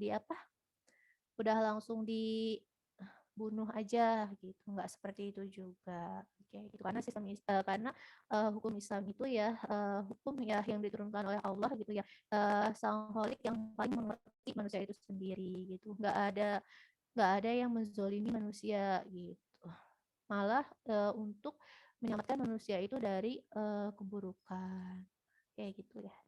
Ya mungkin itu dari penjelasan ya yang bisa disampaikan siang hari ini. Terima kasih. Sama-sama, Kak Firza. Oke,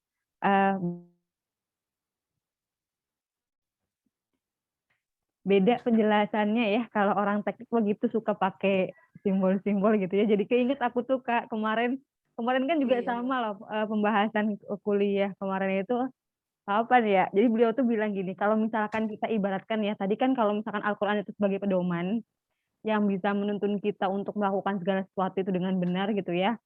Ataupun tadi kan Kak Firda itu mencontohkannya ketika kita punya handphone pasti ada buku panduannya gitu ya. Sama ketika kita hidup pun pasti ada panduannya gitu. Kalau kita samakan gitu ya. Seorang engineer itu kan biasanya tuh dia bisa bikin alat dan dia tuh tahu ya cara menggunakannya. Beda dengan yang namanya operator. Kalau operator kan nggak bisa bikin alat tapi dia harus bisa menggunakan alat kan. Sama aja gitu ya. Kalau Allah itu kan otomatis ibaratnya sebagai engineer yang membuat aturan dan juga tahu ya, maksudnya tahu cara mengaplikasikannya. Nah, manusia itu sama aja cuma operator doang nih. Kita tuh cuma tinggal ngikutin aja nih petunjuknya gitu ya. Cara pakai alat ini, ya udah kita ikutin nih sebagai operator. Kan sebenarnya kalau misalkan kita menggunakan alat itu sesuai dengan petunjuknya kan kita aman ya, berjalan dengan lancar, baik gitulah ya. Sama halnya seperti kita sebagai umat muslim ketika hidupnya itu menggunakan aturan yang sudah Allah berikan, ya insya Allah fine-fine aja gitu. Kalau kemarin itu dibahas di grup Yuki ya, ada tuh kemarin siapa yang bilang gini, bulu tangkis itu ya rame karena adanya aturan. Coba kalau nggak ada aturan, misalkan nih koknya itu keluar garis tapi itu nggak termasuk salah, ya kan biasa aja gitu ya. Suatu permainan kan ramai digemari karena adanya aturan kan, sama seperti Islam gitu. Kenapa istimewa ya karena memang banyak aturan yang ibaratnya banyaknya aturan yang menjaga kita dari sesuatu yang salah gitu ya. Oke, kalau dari pembahasan ini berarti menurut Kak Silvi sama Kak Firza yang tadi aku tanyain gimana Kak? Antara permasalahan yang sering muncul ini ya, penghinaan. Penistaan yang sering muncul itu berkaitan memang umat Islamnya sendiri yang terlalu sensitif, maksudnya terlalu lebay dalam menghadapi permasalahan, atau memang itu sesuatu yang wajib dibela gitu, atau memang lagi pemahaman agama kita gitu ya, agama Islam kita itu memang kurang, jadi semuanya itu jadi dianggapnya itu lebay gitu. Dari Kafir sama Silvi sendiri gimana?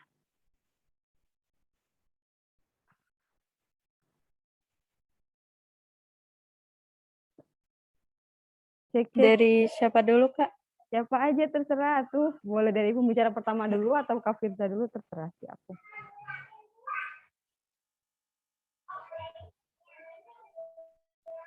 Siapa Silvi dulu boleh. Ya udah. Kalau dari aku sih respon dari penistaan agama kemarin itu menurut aku belum seberapa ya, karena emang harusnya sebagai orang Islam, kita tuh harus marah ketika agama kita itu dihina, ketika nabi kita itu dihina, gitu. Karena itu kan, konsekuensi dari keimanan kita gitu ya, ketika kita, memilih untuk beriman kepada Allah gitu dan, beriman kepada Rasulullah, maka kita harus, meyakini apapun yang disampaikan oleh, eee, Allah dan Rasulullah gitu. Jadi ketika ada orang yang menghina, ya sudah sewajarnya kita itu membela agama kita. Justru kalau misalkan kita adem ayem aja, diam-diam aja, itu, kita dipertanyakan keimanannya gitu, sebenarnya kita benar-benar, beriman atau enggak sih gitu. Aku ambil kutipan dari, Buya Hamka gitu ya, judulnya Giroh, rasa cemburu dalam konteks beragama adalah konsekuensi dari iman itu sendiri. Orang yang beriman akan tersinggung jika agamanya dihina, bahkan agamanya itu akan didahulukan daripada keselamatan dirinya sendiri. Ini pertanda masih adanya giroh di dalam dirinya. Bangsa-bangsa penjajah pun telah mengerti tabiat umat Islam yang semacam ini. Jika agamamu, nabimu, kitabmu dihina dan engkau diam saja, jelaslah giroh telah hilang dari dirimu. Jika giroh tidak lagi dimiliki oleh bangsa Indonesia, niscaya bangsa ini akan mudah dijajah oleh asing dari segala sisi. Jika giroh telah hilang dari hati, gantinya hanya satu, yaitu kain kafan 3 lapis, sebab kehilangan giroh sama dengan mati, gitu kata Buya Hamka.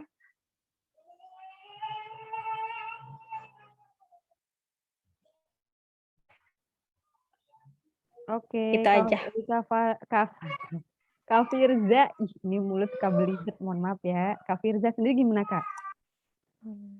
Iya, sebenarnya hampir sama jawabannya ya tadi dengan Silvi ya. Kalau tadi bilang orang Islam itu terlalu sensitif gitu ya, itu kan sebenarnya harusnya dicek dulu gitu ya masalahnya itu tentang apa gitu ya.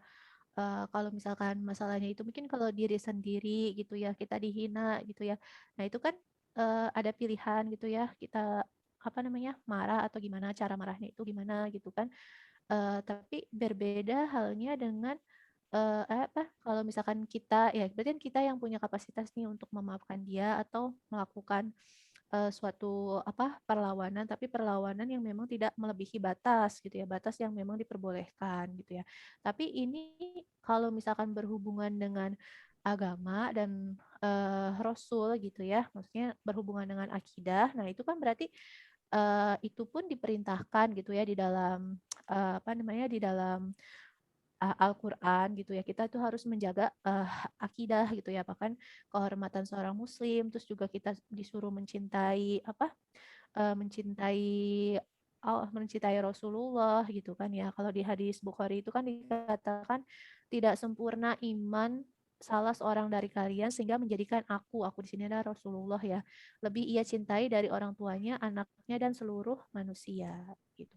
Nah, jadi di sini sebenarnya dilihat kembali gitu ya konteksnya itu kita marah di bagian yang mana gitu. Kalau memang berbagian dengan masalah akidah gitu ya, terutama masalah akidah terus masalah Rasulullah yang dimana sudah jelas bahkan tadi dikatakan orang yang menghina Rasulullah itu dengan sengaja gitu ya.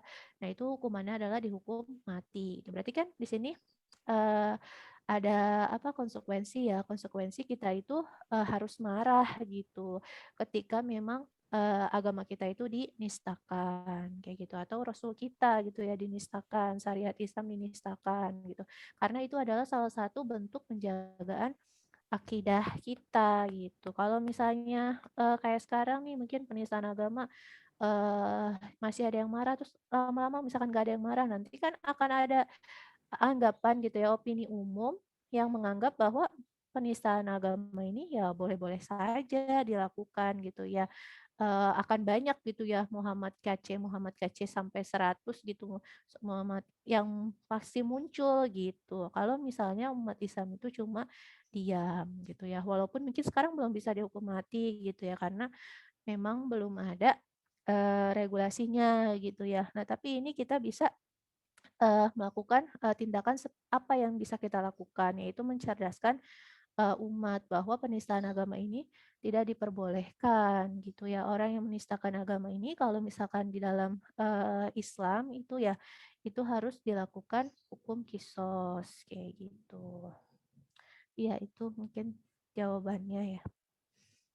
Oke, baik. Jadi intinya mah kalau misalkan kita diem aja malah harus dipertanyakan ya keimanan kita tuh di mana, agama kita dilecehkan tapi kita diem-diem aja, santai gitu ya. Bahkan malah kita menganggapnya itu adalah apa ya, kalau kemarin itu bentuk ekspresi gitu ya, bentuk ekspresi. Kan biasanya tuh orang memandang seni itu sebagai bentuk ekspresi yang nggak bisa dihukumi pidana ya. Kan itu seni gitu ya, seni itu kan, berbagai macam gitu, jadi nggak bisa dihukumi pidana, biasanya kayak gitu orang ya, menganggap bahwa itu adalah suatu ekspresi. Padahal ya tadi ya, karena ketidakjelasan ketidakjelasan apa tadi kalau kata, Kak Silvi, aduh lupa deh aku tuh, standarnya gitu ya. Misalkan nih, apa, penistaan agama, tapi penistaan agama tuh kayak gimana sih yang dimaksud penistaan agama itu kan memang, nggak ada gitu ya kejelasannya gitu. Oke, dari teman-teman di sini ada yang mau ditanyakan tidak terkait materi hari ini? Bagi teman-teman yang memang belum paham gitu ya atau belum mengikuti berita ini, silahkan bisa kok videonya itu memang sedang viral, di YouTube juga banyak gitu ya, di YouTube ataupun di berita-berita gitu. Nanti bisa dicek seviral apa sih berita ini tuh sampai Yuki itu ngangkat tema ini gitu. Dari teman-teman ada yang mau tanyakan tidak? Diem-diem, anteng-anteng semua ini. Kak Nur Hidayah, Kak Wulan, ada yang mau tanyakan tidak? Kalau belum ada yang nanya, aku mau nambahin sedikit ya, Kak. Oke, silahkan. Iya, dari kemarin, berita yang aku lihat, itu kan memang banyak banget respon ya dari MUI, dari, Kementerian Agama gitu ya, banyak sekali yang merespon dan di sini, salah satu yang, muncul gitu ya, topik yang muncul karena masalah ini, yang pertama itu ini, apa, moderasi beragama. Jadi, kita itu di Indonesia karena, apa namanya, banyak sekali ya agama yang ada di Indonesia itu, jadi kita, dituntut untuk, selalu rukun gitu ya antara umat beragama dan, toleransi gitu. Karena kan toleransi itu sering banget ya, di apa sih, dibahas gitu Diperlukan ya, ya, dibahas. toleransi heeh. Toleransi beragama itu. Nah, tapi di sini harus dicari tahu dulu gitu sebenarnya toleransi itu batasannya apa sih gitu. Yang dimaksud toleransi itu seperti apa gitu dan, ketika toleransi, terhadap penghinaan, agama itu namanya bukan toleransi gitu ya, tapi itu sudah hal yang memang salah gitu dan harus, dibela gitu. Nah, makanya Eee, toleransi itu lebih tepatnya adalah ketika kita menghargai, orang lain gitu ya, dengan peribadatan mereka gitu, mereka mau beribadah seperti apa gitu. Tapi ketika sudah menyinggung, apa namanya, akidah kita gitu ya, itu nggak bisa kita diamkan saja gitu, tapi memang harus, di ini, dibela gitu. Dan, eee, ketika seorang muslim gitu ya, dia beribadah dengan taat gitu ya, dia menjadi seorang muslim yang, Islamnya itu Islam kafah. Nah, itu bukan orang yang, intoleran gitu ya, dia yang, tidak bisa toleransi dengan agama lain gitu ya. Tapi memang itu sudah, kewajiban agamanya gitu, seperti itu dan kita pun nggak melarang untuk agama lain untuk beribadah sesuai caranya mereka gitu. Betul. Itu aja sih tambahannya sedikit. Iya, berarti memang periayahannya itu bukan hanya untuk kaum muslim aja ya, tapi juga dari non muslim juga sih sebenarnya. Dan kita juga nggak bisa menyalahkan non muslim yang memang, apa sih, terkadang suka miss dengan Islam sendiri gitu ya, karena kan memang umat Islamnya juga, dari segi pemahaman juga harus dibetulkan ya. Kadang ada yang memang orang ketika agamanya dihina gitu, ya ya udahlah itu mah, kitanya aja yang terlalu over gitu ya, kadang seperti itu. Berarti memang periayahannya itu harus dari dua arah, antara kaum muslimin sendiri dan juga yang non muslim sendiri, dan itu bisa dilakukan hanya ketika memang Islam itu ditegakkan gitu ya, hukum-hukum Islam itu diterapkan ya. Jadi nggak mandang sebelah aja gitu ya. Gitu ya mungkin ya Kak Silvi ya? Oke, Iya, dari betul, Kak Kak. Wulan, ada yang mau tanyakan nggak Kak Wulan? Afwan Kak, cukup. Oke, baik. Nanti Kak Wulan lihat beritanya ya. Mumpung masih hangat nih, masih hangat tuh. Masih kalau Sudah, masih Kak. hangat tuh masih banyak di portal tuh masih banyak hiburan gitu ya.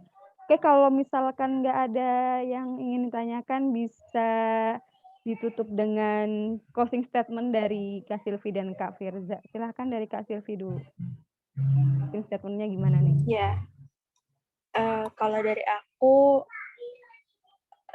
ketika kita sudah memutuskan gitu ya untuk beriman kepada Allah dan Rasul-Nya, maka sudah jadi kewajiban kita untuk selalu taat apapun yang ada dalam syariat agama kita gitu, dan sudah jadi kewajiban untuk kita juga untuk selalu membela gitu ya ketika agama kita itu dilecehkan tuh. Dan jangan takut ya untuk dibilang radikal gitu ya atau intoleran gitu ya ketika kita taat kepada agama kita, itu aja sih. Oke. Kalau dari Kak Firza gimana Kak Firza closing statement-nya? Statement. Oh iya, di sini jadi closing statement-nya itu apa ini? Tapi kedengaran ya suaranya ya? Kedengeran Kak? Oke.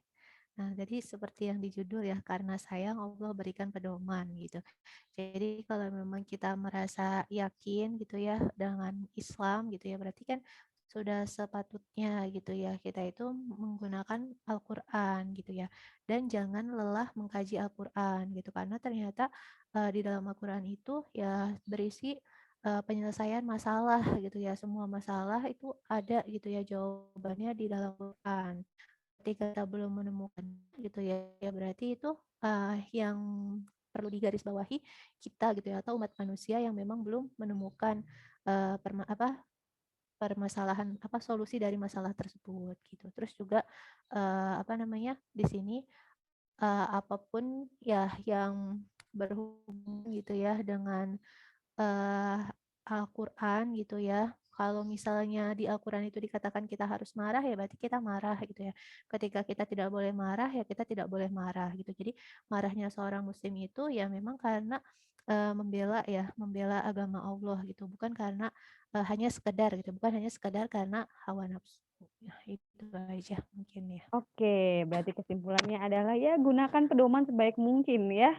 Kalau udah dikasih pedoman tuh ya dibaca yang benar, bukan hanya awalannya aja sama penutupnya aja ya. Jadi Al-Fatihah aja sama Al-Ikhlas aja udah, tetapi harus sampai sampai ke dalam-dalamnya ya. Biar menyeluruh mendarah daging gitu ya. Oke deh. Oke, berarti ini udah ada di penghujung acara ya, alhamdulillah, masya Allah. Oke, bagi teman-teman nanti ya teman-teman yang ada di sini, kalau misalkan teman yang lain mau nonton Yuki gitu ya dan ketinggalan kajiannya, nanti teman-teman yang lain bisa rekomendasikan ke sosmed Yuki. Di Yuki itu ada banyak sosmednya, ada Telegram, IG, Facebook dan YouTube. Nanti video itu biasanya di-upload setelah 2-3 harian di-upload. Nanti teman-teman tolong bantu share ke teman-teman yang lain ya, biar dakwah kita semakin menyebar luas gitu ya.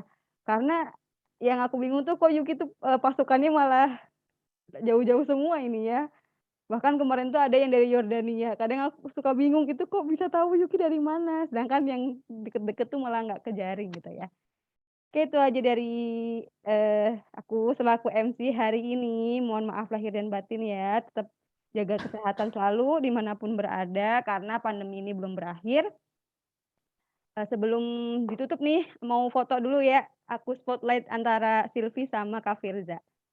Aku spotlight dulu pembicaranya. Oke. Oke, Kak Nur Hidayah, Kak Yuli, Hanifah, Hani, Kak Eza. Yuk, on cam dulu dong. Si Han. Kak Eza nggak pernah mau on cam nih. Oke, ya. 1, 2, 3 langsung cis ya. 1, 2, 3. Lagi 1, 2, 3. Oke, wait ya. Mau ganti gaya apa? Aja. Ya ganti gayanya tetap di layar ya. Biar cakep itu gimana gayanya ya? Oke, ayo. 1, 2, 3. Oke. Oke. Udah cukup kayaknya ya, 2 aja ya, nanti bisa Iya, dilihat. kebanyakan nanti bingung. Iya, cewek ya kan, suka bingung milih foto ya. Nanti biasa ada tim editing yang suka milih-milih ya. Kita mah tugasnya foto-foto aja. Oke, itu aja ya dari aku ya. Mohon maaf lahir dan batin. Jazakumullah khairan katsir Kak Firza selaku pembicara ya. Udah mau jadi pembicara nih di acara Yuki. Terus jazakumullah khairan katsir juga buat Kak Silvi yang sudah mau jadi pembicara juga di Yuki season kali ini. Semoga nanti di next kesempatan bisa ketemu lagi ya di tema yang lebih segar dan lebih baru. Ya. Oke, itu aja. Syukran ya Kak Firza dan Kak Silvi. Kita tutup bersama dengan bacaan istighfar, hamdalah dan doa kafaratul majlis. Astaghfirullahaladzim. Astaghfirullahaladzim. Astaghfirullahaladzim. Subhanakallahumma wa bihamdik. Asyhadu an la ilaha illa anta. Astaghfiruka wa atubu ilaik. Walhamdulillahirabbil alamin. Jazakumullah khairan katsir kepada para peserta juga. Kita ketemu lagi di Yuki minggu depan dengan tema yang lebih segar. Dadah, assalamualaikum. Waalaikumsalam warahmatullahi wabarakatuh. Wabarakatuh. Aku N ya.